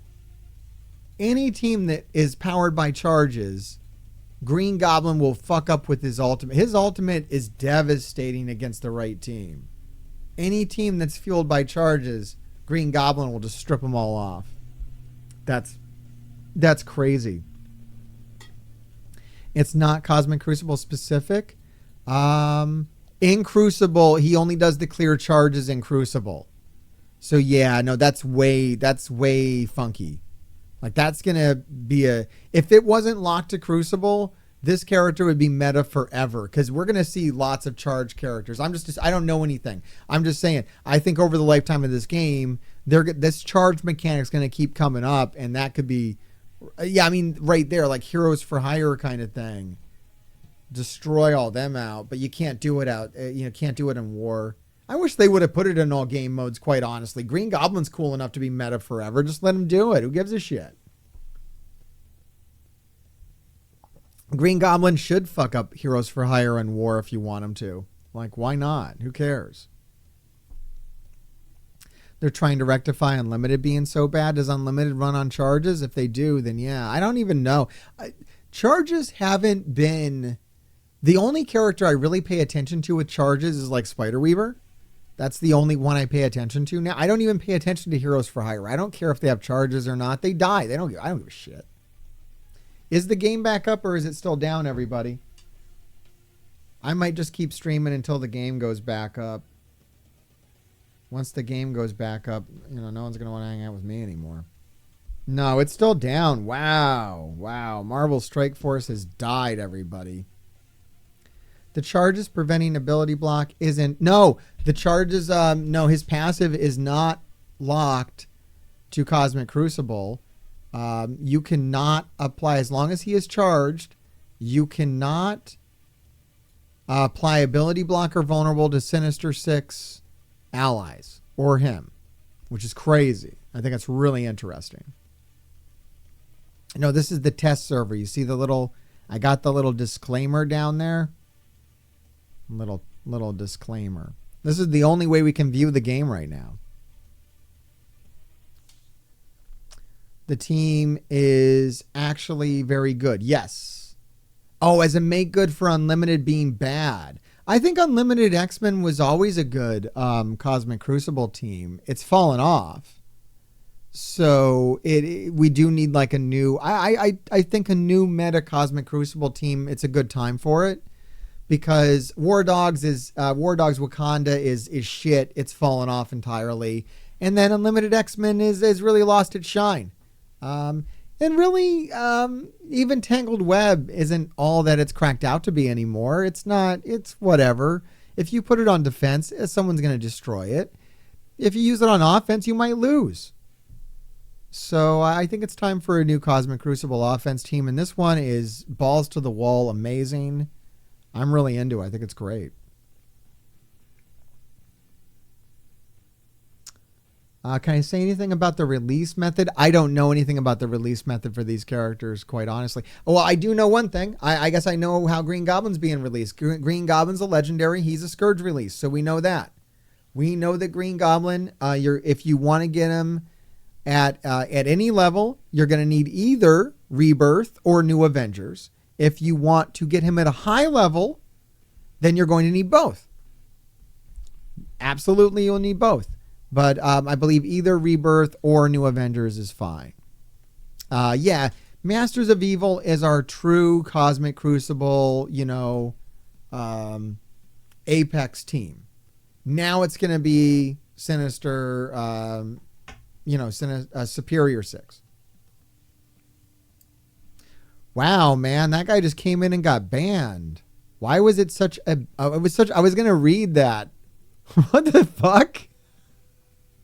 This guy came in and typed like a book at me, and I was about to start reading it, but Rayvarn just clapped his ass. Oh, it was just a spammer. Okay, all right. Interesting. Yeah, Masters of Evil is great. I don't think this is going to make Masters of Evil drop off. It's definitely the best Cosmic Crucible team right now. However, I have had Masters of Evil fail, and it's shocking when they do. Like, it's shocking when Masters of Evil fails. It doesn't feel good either. I'm like, what the fuck? That was my Masters of Evil. Is Quicksilver even better now? Or does it not matter because Doc Ock will just feed Green Goblin charges? I don't know why this would improve Quicksilver. If anything, yeah, he runs on charges, so this is going to hurt him. Art team did him justice. Yeah, Green Goblin looks great. And he's got a gun, so that's good. I made a fun team for Cosmic Crucible defense using Spider-Man, Black Cat, Weaver, Symbiote, Spider-Man, Scarlet Spider. Very nice. So is Kraven replacing Ronin for Dark Dimension 6? Yeah, I think so. Yeah, Rayvarn, we talk about Dark Dimension 6 a lot, and yeah, I was saying wait, and I meant it. Yeah, fuck Ronin. Fuck him. Kraven. Kraven all the way. If I didn't already do Ronin, I would be waiting for Kraven. 100%. Little disappointed that Kraven doesn't look more like his movie version. I think he looks classic though. I don't think anyone else is going to be disappointed. I think people are going to like this. I don't know. What do you guys think? Is this a good? Is this your Kraven? Is this how? This is how Kraven has looked for like 30 years, right? This is Kraven. But I know they went a little different with the movie Kraven. I like the guy that plays Kraven, so I wouldn't have minded.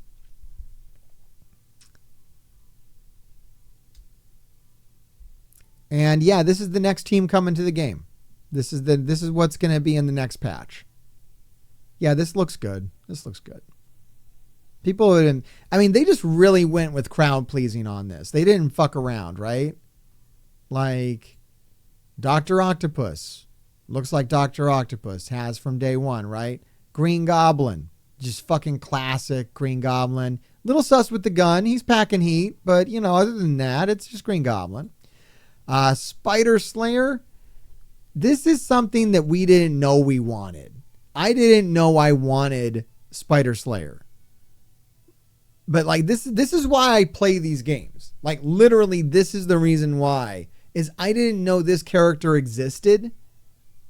And now that I do, he's like my favorite. This guy's fucking insane. It's great. I would watch movies with Spider Slayer in it. I would get pumped. Like, this is so cool. Kraven is just Kraven. And then Lizard is pretty straight up. I mean, the only thing about Lizard is that, I don't know, I feel like he looks a little stiff in the neck right here. Like, it just looks a little weird. Like, he probably looks good in game because you normally see him at like that angle. But I don't know. I know something about Lizard just doesn't. Does Lizard normally have purple pants? Is that what's fucking me up? Is that he doesn't have like any purple in his design? I don't know. It's a very traditional lizard though. It's not like an out there lizard. I feel like it needs another level of polish that it doesn't have. And maybe that's just me. I don't know. What's my chat think?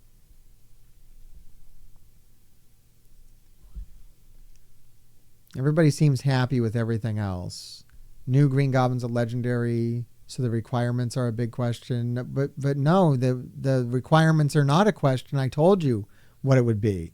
It's New Avengers and Rebirth. And I don't know about the other nodes though. It's going to be a Scourge release though. I don't think we're going back to the old school legendary release method. I don't think we're doing that anymore. Yes, they're letting me stream the test server, chat. Isn't that amazing? It's really fun. This is really successful. This is honestly the most successful stream I've done in a year. In a fucking year, this is the most people that I've kept and that I've been able to interact with. I'm not bored either. No one's bored. Normally, somebody gets bored. Usually me. I get enough people in here, and I'm like, oh, I don't know what to talk to you guys about. Fuck off. But today, we've got 10 characters to examine, so this is fun. He could use a Kurt Connor name badge. I mean, he does have like a badge. I don't know if we can really... I can't really zoom in there. But he does have a name badge. I don't see Connor there. Lizard looks like a chonky dragon from the D&D movie. Yeah, he's kind of chonky. I don't know. It's the ultimate Spider-Man cartoon lizard. Okay. So it's inspired by that a little more than the comics maybe. Todd McFarlane's lizard's amazing. All right. Purple pants. Yeah, he should have purple pants. I don't know. For me, lizard has purple pants. It's a color thing. So I don't know why I wonder if that was, I should have asked, what's up with why no purple pants? Maybe I will ask. We all want to know what's up with the purple pants, all right?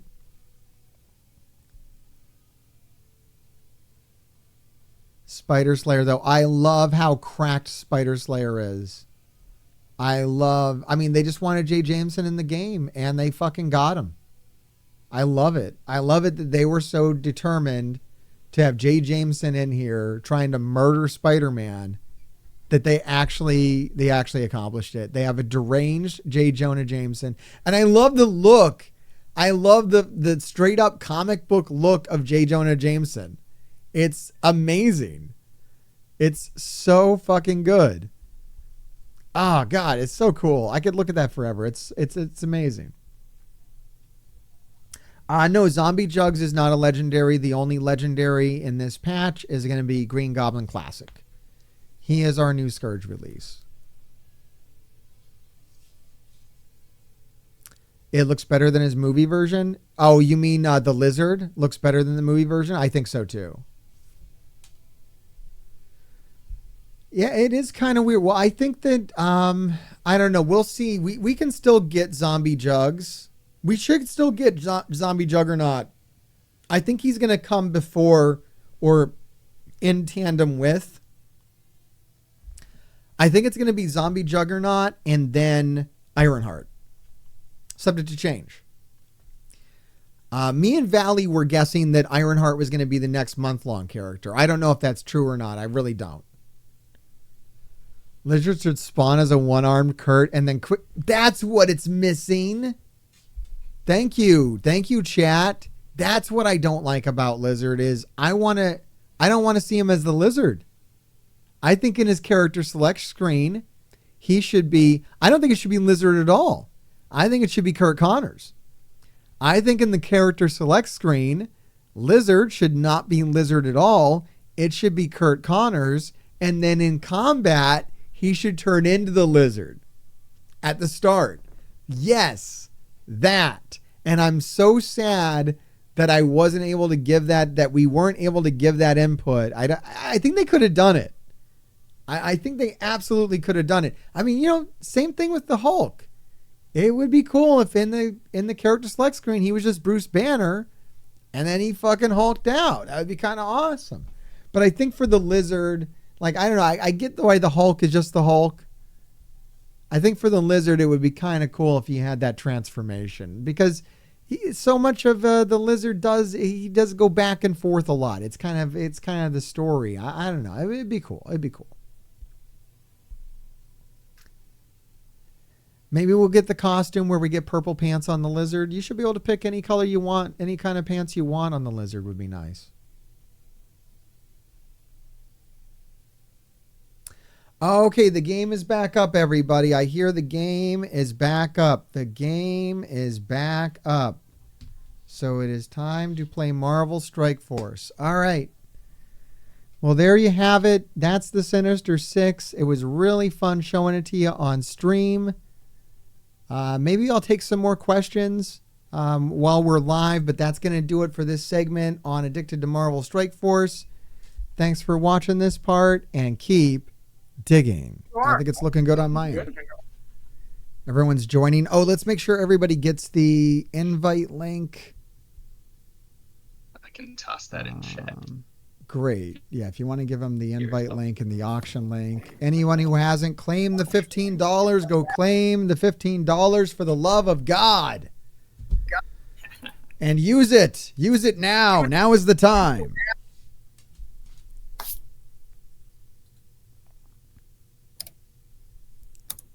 And Whatnot, people in chat on Whatnot, if you want to let me know if you guys can hear Mr. Hartgrave all right. We got him turned up pretty loud, I think. Can you hear me there on Whatnot? All right, okay, they say they can hear me on Whatnot. I trust Rayvarn. He's an excellent moderator. We actually we can do it right now too. We sometimes promote him when he's on. And Rayvarn's the moderator of this show now too. Perfect. He's moderating everything. He's in control of all of our lives. Well, I'll get you guys turned around and we can jump into this. Mr. Hartgrave, if you want to start with an intro, though, for anybody on Whatnot who doesn't know about you. Yeah, sure. So I'm Mr. Hartgrave. I have a couple of YouTube channels. You can find me on YouTube. If you type in Mr. Hartgrave, one of my channels will come up. I got a channel on a predatory video game, mobile video game called Marvel Strike Force. And I have a channel where I talk about wrestling. I do toy hunts and I do all kinds of fun stuff over there as well. And I'm also a Twitch streamer. So I'm live on Twitch Wednesdays, Thursdays, and Fridays. And sometimes I team up with Scarlet Spider Comics and we do auctions like this one, which is awesome. And they do auctions all the time. You know that because you're you're here all the time. But now I'm. And if you guys don't know, we got Mr. Hartgrave live in studio. He's back there. He's a lot shorter in person, but okay, excellent. That's right. Oh my God, is there is my face on that Loki? Look, this costume actually looks better than Cerebro's. That's actually a better... First up, I guess we're going to giveaway going, and then we'll kind of give you guys the rundown of everything that's going to happen today. We decided for the Gravediggers and everybody else, everything's $1 today starting. Not just the Gwen, everything will go up for $1. Amazing. So hopefully you guys can grab something with your credits today if you grab them. Otherwise, our Buy It Now section will also be open the entire time. So check that out. We're accepting all offers. I think you can ask for up to 20% off, and we're accepted. So go for that as well. I'm trying to get the $15 link up here for everybody in the chat as well. If you're watching this on YouTube, it will be available in the description below. All right, copy link address. Let's throw this in here. So if you haven't claimed your $15, go do that and then join this auction and use it. And if you can't join it live, that's okay. I just noticed you had a whole inventory on here in your buy now section. Yeah, that's really cool. Buy now is completely. We got 250 items or so in there right now. Amazing. So there's plenty of stuff to get from Scarlet Spider Comics, but you can use the credit on anything on Whatnot. But use it here, please.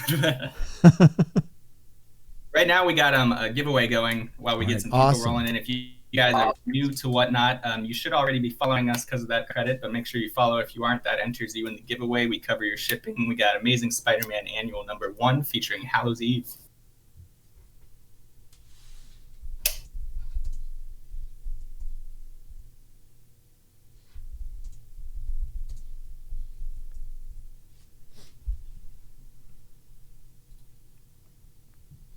And then we'll be running that in probably about a minute or so. All right, I'm excited about this one. So tell me about this comic. I am not familiar with this at all. When does this come from? I like the vampire on the cover. This is the current Amazing Spider-Man run. Hallows Eve is a fairly new character. She's part of an arc with a Scarlet Spider who's become evil, and his name's Chasm. And she's created by Madeline Pryor to help him with his evil mission. It's very convoluted, but that's how she comes about, and she's like kind of the new Gwen right now, very popular. Okay, yeah, she sounds cool. What's the character's name? Hallows Eve. Hallows Eve. Okay, very cool, very cool. So people are in. That'll run right now. Duran is asking if there's a coupon. There aren't any coupons at the moment, but there will be actually in the future with Mr. Hartgrave at some point. We're in the works for that. Also, the winner of the giveaways, guess who? Rain Dragon. My boy Rain Dragon. That's my producer. It's rigged. It's rigged. He's probably got the highest winning percentage in our giveaways. I think at this point that's like 5 or 6. Yeah, I've seen it happen a lot. I don't trust it at all. All right, so to open things up, we're gonna go with this Virgin variant exclusive Nakayama cover. This is Magic. So it looks cool. very Halloween themed. We thought that'd be kind of cool to start off. Yeah, that is amazing. And like everything else, this will be $1.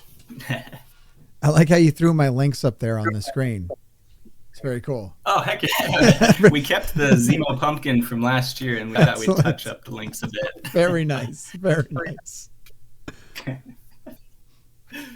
Yeah, normally this hangs above the comics in the office. So it's caught in our promo materials all the time. All right, we're up to $3 on this cover, everybody. This is an amazing cover. I mean, I imagine the comic is good too, but you really just want to frame this. It looks fantastic.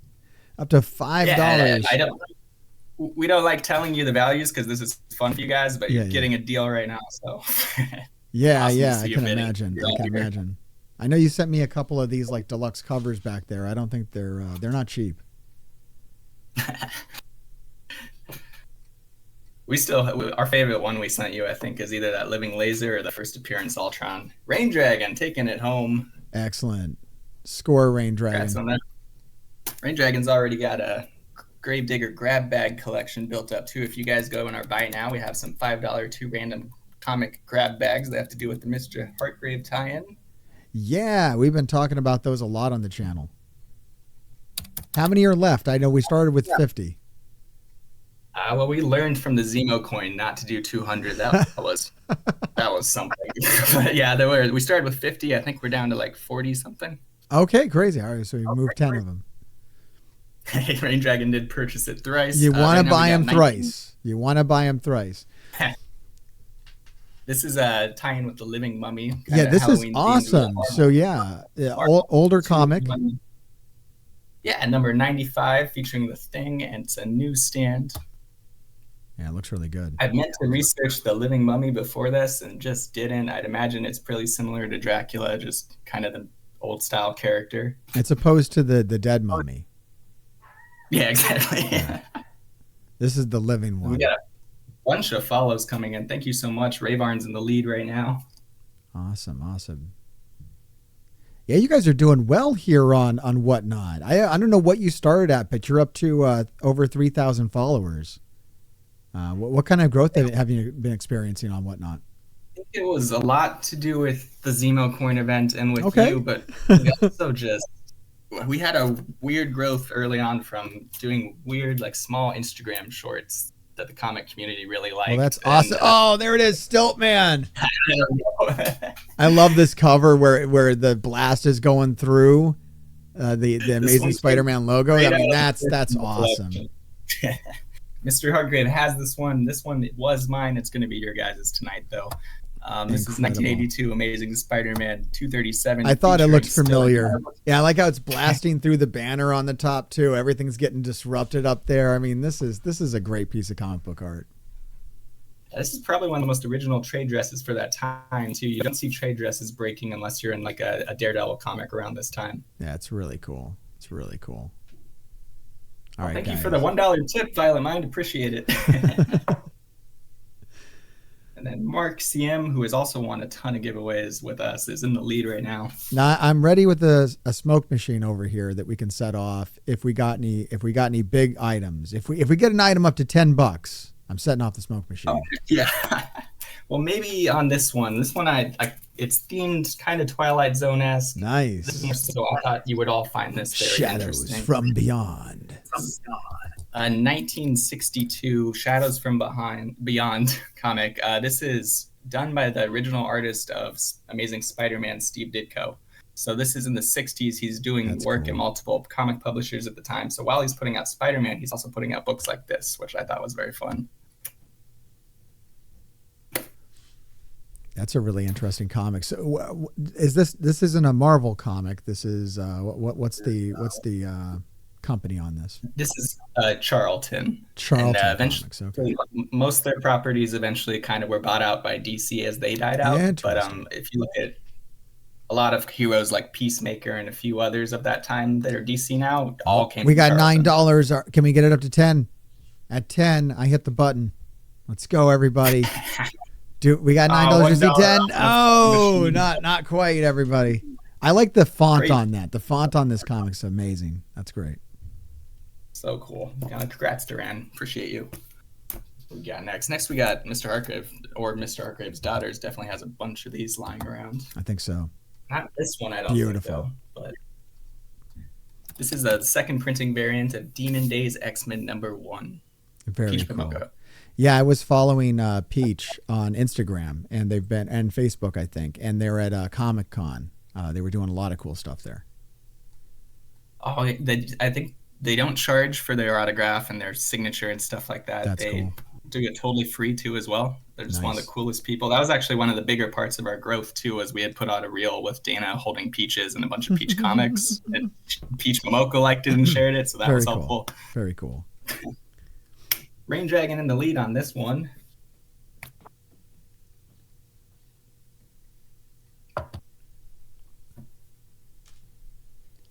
We only got the first half of your mobile video, but we thought that was so funny that he loved who you are and that you remained who you were. Yeah. Mobile Gamer was remarking. So I think everybody's like kind of mentioned this. If you meet me in person, it's not a different experience. Some people think I'm playing a character or whatnot. I've been doing this for like over 3 years now on YouTube and Twitch and everything, and this is it. I don't know how to be a different way. I think I've tried and failed a few times. This next one is, I thought this was cool too. This just kind of came out of my personal collection. This is from the Marvel editor-in-chief, Jim Shooter. He was the editor-in-chief during the time of like Secret Wars 8. He created this comic and signed it. This is Solar Man of the Atom, signed by Jim Shooter, Marvel editor-in-chief with the COA. Wow. Okay, this is awesome. But definitely most famous for his Secret Wars story run, most likely, I would imagine. Pretty cool comic there. I like the signature and the stamp of authenticity on that. All right, we're up to $8. I think we might hit our first $10 comic here. $9, so cool. $10. There it is. Hey. We're setting it off. I'm going to keep it running as long as it keeps going up. Do we have $11? Sold at 10. Congratulations. Awesome. All yours. Appreciate it. There's a fog machine going off on twitch.tv/Mr. Hargrave right now. I'm going to be enveloped in fog soon. I'm going to have to watch the VOD on this. Pretty exciting. That's the only effect I have. We have a smoke machine. We have a 12-foot skeleton. You definitely got to come check it out sometime. And then to answer your question, Jewish, my goal is, since our sponsor here gets paid when these things get delivered, I'm going to try and get these out before 12 when the post office closes. So I'm going to tomorrow morning hope to get out to all of you. This is an Ultron tie-in. Nice. Mr. Hargrave's show, Peanut Butter and Jelly. This is the Thing in Jocasta Marvel 2-in-1 featuring Machine Man as well, who's got some Hargrave lore to it as well. I do like my Machine Man. So Machine Man's in this one. Oh, this is like the follow-up. I think I read the Machine Man story, and he had like a love affair with Jocasta, right? It's kind of crazy. See, I didn't get to do my research on Jocasta, and I was like, there's no way I'm gonna build. And Mr. Hargrave, you happen to know more than I do. If you can explain Jocasta, then it's about one. It's about the only one I know. Well, I know that she has like a connection to the Sentinels, I think. Yeah, there's something going on there, and yeah. So if they ever brought the Sentinels to Marvel Strike Force, that might bring Jocasta with it. And that one goes to Mark. Thank you, Mark. Very cool. Next up, we gotta make sure I don't have a giveaway lined up next. Okay, we got a few more before another giveaway. I thought this was just cool because we got the Thunderbolts coming out here soon. And this is the first appearance of the third Red Guardian. But this is going to be a twofer. This is going to be issue 35 and 36, both of her first appearances, first cover appearance, and then 35 has a Marvel value stamp inside of it for those who know what that is and collect it. I don't know what that is. 1974 through 1976, Marvel put Marvel value stamps in their comics. You could cut them out and put them in a stamp book that you could mail out for.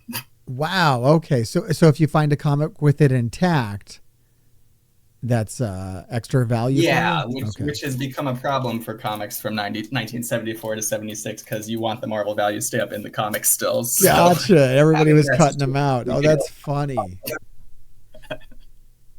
I think that the biggest deals are like a Hulk 181 first Wolverine, very rare comic, but finding it with the value stamp is. Oh, they had no idea what kind of problems they were causing at the time. Yeah, I mean, it's not. It's almost 1980 too. They're kind of collectibles at this point, so I don't know what they were thinking with that one. So when did comic books actually become like a business?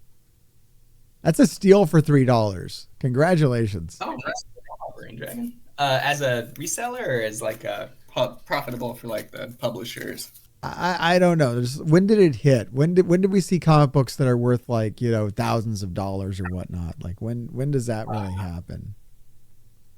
They were always kind of around in terms of like golden age books, but it really hit when the 90s recognized they put the sales out there on like media and stuff, and people realized that these action comics were selling for hundreds of thousands.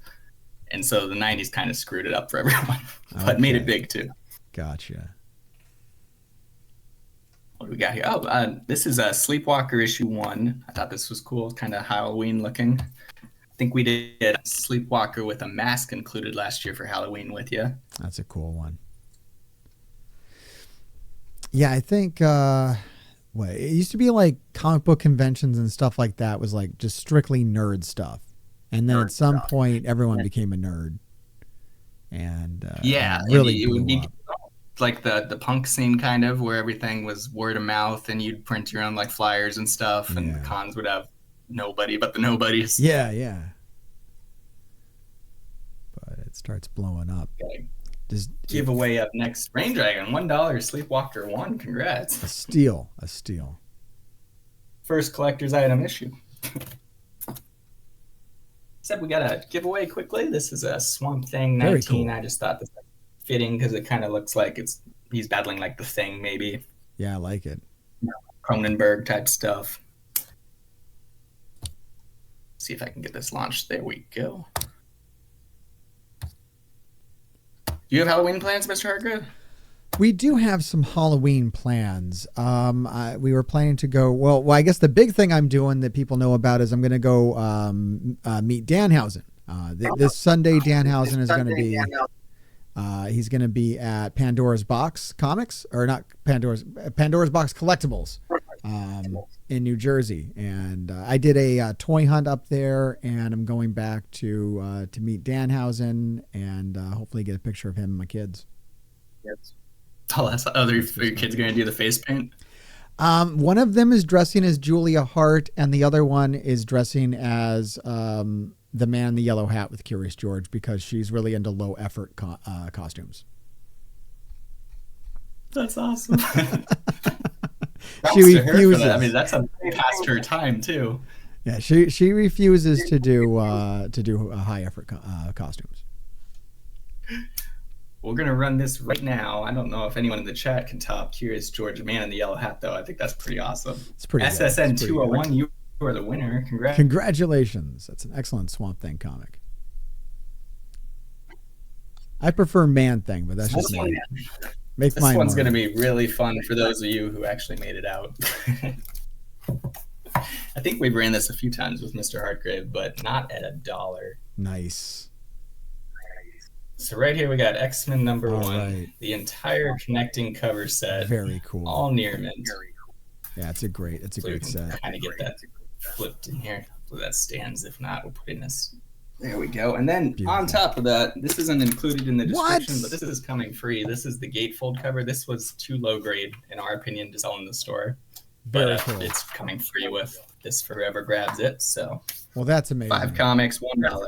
All right, we're definitely going to $10 on this one. I would hope so. Let's go.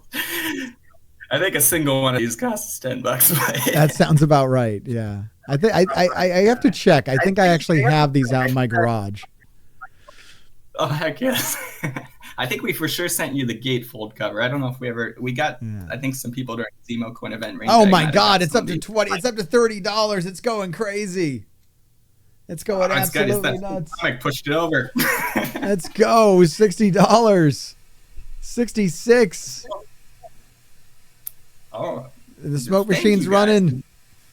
We're at $66. We're at $71. Oh, it's the most exciting auction of the night. All right, I gotta stop this thing. I gotta stop this thing. I'm letting it run. One more second. $76 sold. Congratulations, Markham. Mark, thank you so much. Oh my God. Note to self, I've had this priced in our store for like 6 months now. I could have just put it up for $1.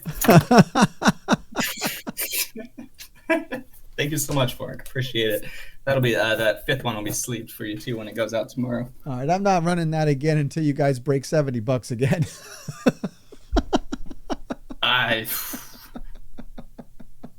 The Gwen, maybe. I don't know. That was you guys crazy. Want to talk $76 up next? If you want to put it 77, we got Darkhawk 1. All right, Darkhawk number 1. Nobody knows who this character is. Am I the only? I know some people are getting excited about this, but I know nothing about Darkhawk. What can you tell me about Darkhawk? Get me excited. Rain Dragon's been trying to get this one for a while. He's got such a convoluted past. In lots of series, he's a galactic clone. Like there are Dark Hawks that kind of like the chameleon change into whoever they need to be. Kind of like Skrulls, actually, too. Interesting. And they take over places, and this is like one Dark Hawk that's decided to fight for good. Wild. That story has changed a lot over. I don't know what current Dark Hawk's doing, but that's the 90s storyline. That's the old Dark Hawk. Rain Dragon, if you win this, I got a Dark Hawk 2 featuring Hobgoblin to send you free with this. Oh, very nice. Awesome. And Rain Dragon won that. He was really obsessed about that one. He was worried he missed it when we did the free shipping earlier this week. All right, what do we got here? This is King. We got a timeless number 1 third print variant. What? Issue 1. The reason this third print variant is kind of cool is this is the first time you're seeing a female Black Panther on a cover. And so it was kind of a big spec book for a while during the Black Panther movie. Oh, that's so weird.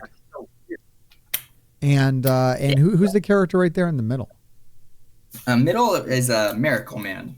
Okay, yeah. Who started as like I don't know if he was Charlton. He would have been in something similar to Charlton, but eventually the rights went over to Alan Moore, who rewrote the character as like a deconstruction of the superhero genre. It's kind of like Watchmen before Watchmen when he takes over Miracle Man. Wild. All yours, Rain Dragon. Congrats. $1. It's a steal. Rain Dragon, would you believe that used to be a $30 book when people thought it was the first female Black Panther? Okay. That spec is way gone, but yeah, no, I'm not sure. It's probably not that high anymore. But you actually can't see me. The smoke machine ran way too long, and now you can't actually. I'm not actually visible on Twitch anymore. We got you open quickly. Oh, dang it. Twitch is frozen. I can't watch that in the vid. Have we lost Mr. Hartgrave to the void? I've lost at the void. Nova! We got a man called Nova, number 13. This is written by Marv Wolfman of Teen Titans and Spider-Woman fame. This is a newsstand. Just thought it'd be cool because it's got obviously Nova, but also Sandman in the dumbest costume ever created. Why would Sandman need armor? It doesn't make any sense. That was his 80s look, though, 70s look. And why? Yep, he's why would you mess with Sandman? He's so simple. The one character who doesn't want substance around him. Yeah, he's busy. From Dragons, congrats. This is also the first appearance of Crime Buster. I forgot to say that, but that's that guy right there. They were giving everybody armor at one point. Oh, yeah. I think this was the time Thor got a helmet, I think. Yeah. Everybody got armor. Except we got a tie-in. We got 4 or 5 more with a giveaway in there as well before we run the Spider-Gwen. This one's a tie-in to my like everyday that's attire. Awesome. Halloween costume. This is Spider-Punk issue 4. These have some of the coolest covers. Yeah, that's a great looking cover. That's really cool. $1. Him tuning his guitar. You know about Crime Buster, Rain Dragon? That's awesome.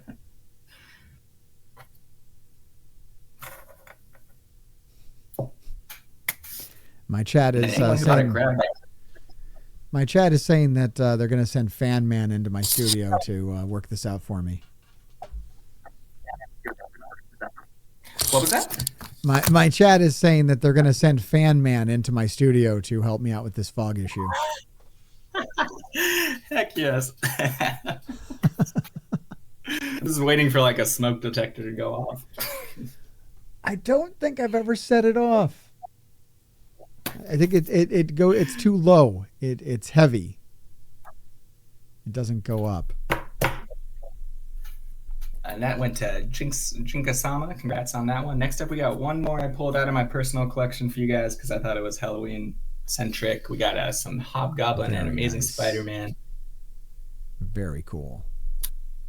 1983 issue 251 newsstand. So we just got classic Green Goblin in the game. Would you like to see Hobgoblin come to Marvel Strike Force? Yes, definitely. Okay. And would you like that as a new character or as a costume for Green Goblin? Oh, I mean, if you're a comic fan, you're going to be mad if it's a costume. Okay. He's like a totally different character. Yeah, I would love him to be his own separate thing and not at all tied in with the Goblin because they hate each other.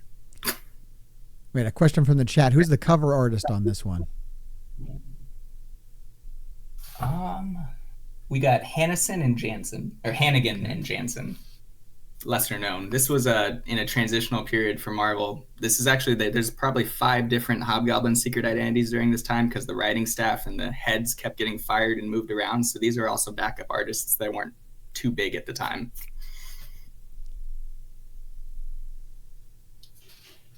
Right, cool. Congratulations on that one. Awesome, Rain Dragon. Oh, is that one going to your husband, I bet? Rain Dragon's husband collects at ASM as well, I believe.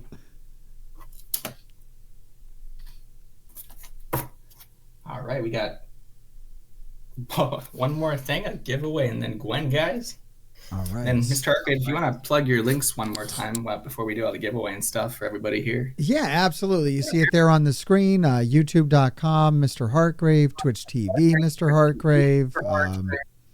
And we also have a second channel as well. It's linked on my main channel, but if you just type in Mr. Hartgrave AEW into YouTube, my second channel will come up. I got some really fun videos on there. We do toy hunt videos. I think people, if you haven't really seen anything of mine, my toy hunt videos are probably some of my more fun stuff that you don't really have to know anything about, anything to enjoy. Everyone can enjoy them.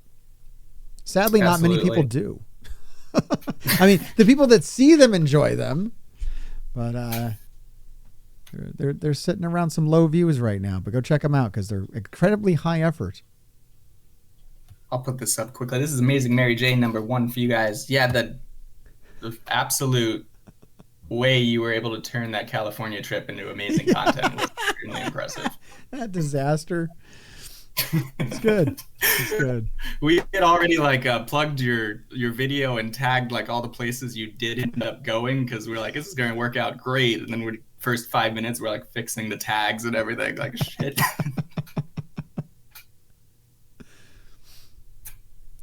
Yeah, I don't think anyone really appreciated me visiting them. Darken their doorstep. Congratulations, Jen. All right, here it comes. The Gwen Stacy #1. Right after this, I got a giveaway for you guys. Great. We got a great Punisher Warzone comic here. This one's great.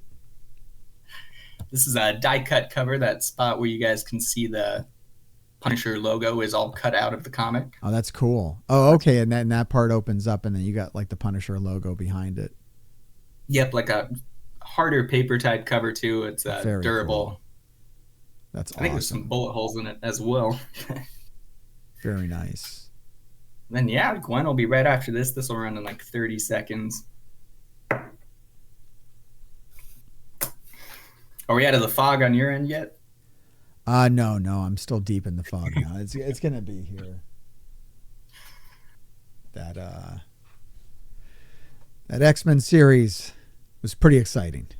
That was so impressive, Mark. Thank you so much. It's a great set. It displays beautiful altogether too, if you have the room for it. Yeah, you could probably get that custom framed. This is drying right now. Let's see. Rain Dragon take 2 maybe. Oh, I was joking and it was. Did he actually get it? Rain Dragon. You got to ban him. Oh my goodness. Yeah, just ban him out. Yeah, Rayvarn, could you Yeah, this guy's definitely scamming. Kick him out right before Gwen. All right, here it is. Of the day. I'm also gonna. You guys loaded up in a raid afterwards. If you hang in here, I'm going to send you to Comic Tom. If he's still on, he's the biggest comic streamer. He does a ton of giveaways. So that way, if you enjoyed this, you can jump right into some free stuff as well. Very cool. And use that credit, everybody. So there's lots of great sellers on Whatnot. You got of course, you got Scarlet Spider Comics. But if they don't have what you're looking for, there's lots of other sellers as well. Go use that $15 credit. Then this one's pricier. So there's paint rubbing along the spine. I want to point out. Okay. I'm on the white. I think there's light ticking, but nothing that crosses over to the main cover. Light ding on the top left there. And then other than that, pretty gorgeous. But definitely want to point out anything that you guys might take care about as I almost drop it another grade. I think the room's hearts collectively stopped. This is Edge of the Spider-Verse 2, first appearance of Spider-Gwen. Awesome. 5th print. And then this is actually before she was a character, obviously. So she's called Spider-Woman at the time. Oh, cool. She doesn't call Ghost Spider till much later. Her first original series is also called Spider-Gwen, so that's why we're kind of going with that terminology. That is a horrible secret identity name. You don't. Yeah, I don't think she was running with it publicly, but in the community. Yeah, it's very bad. So it's very good that she changed over to Ghost Spider. All right, we got $9. We're up to $10. The number to beat is $70, people. I think at $80, we start getting excited. Can't even be mad, but I mean, if the X-Men comics go higher than Gwen, then better for you guys, I suppose. This is a valuable book right here. People. This has become a very popular character, Gwen Stacy. I mean, maybe one of the most popular characters of my lifetime. Whoa! And it goes for $24. Oh, excellent deal. Beanie, congrats! That's so awesome. I tried to sell it up. Oh, all good. I'm just glad you guys showed up and had fun, hopefully. And Mr. Hargrave, any last words while we got you? I'm going to get this raid loaded up for everybody. No, it was awesome. Thank you so much for hosting this. And thank you everybody for who has picked up the $15 credits and used them. Awesome. And then do you need to sign out with your tagline or anything? Oh, yeah. Keep digging. Awesome. Thank you so much, Mr. Hargrave. And thank you, Gravediggers, and catch you all later. All right. Awesome. Thank you so much. Good fun.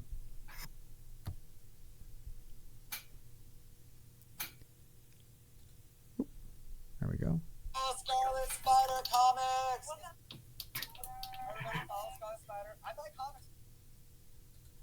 All right, let's go ahead and come back in here. All right, there it is, everybody. Let me get these out of my ears.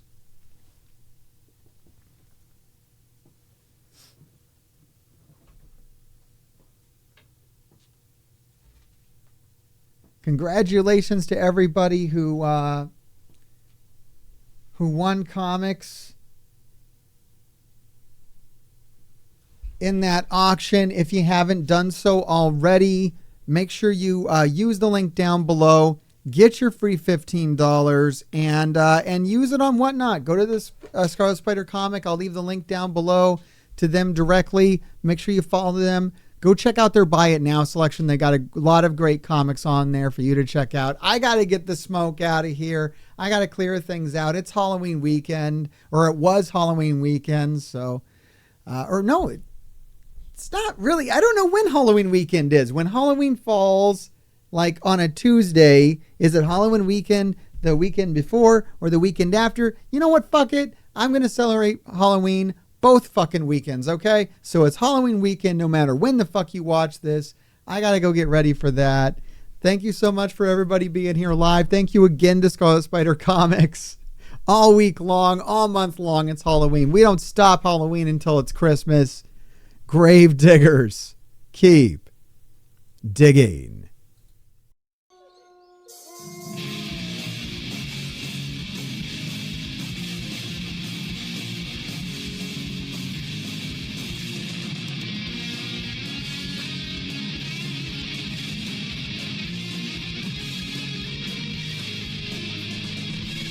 Anything is what she is. Anywhere's where she's from. Anything is what she'll be. Anything as long as it's mine. And open without care.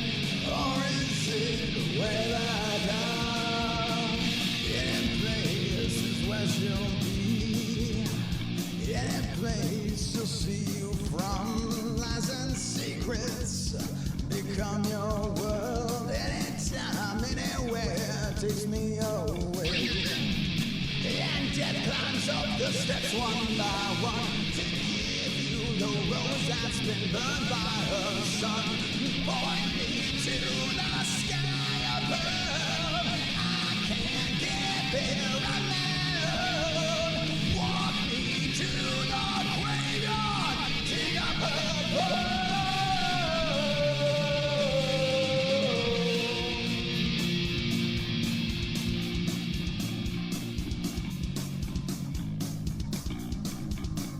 I've seen the demon's face.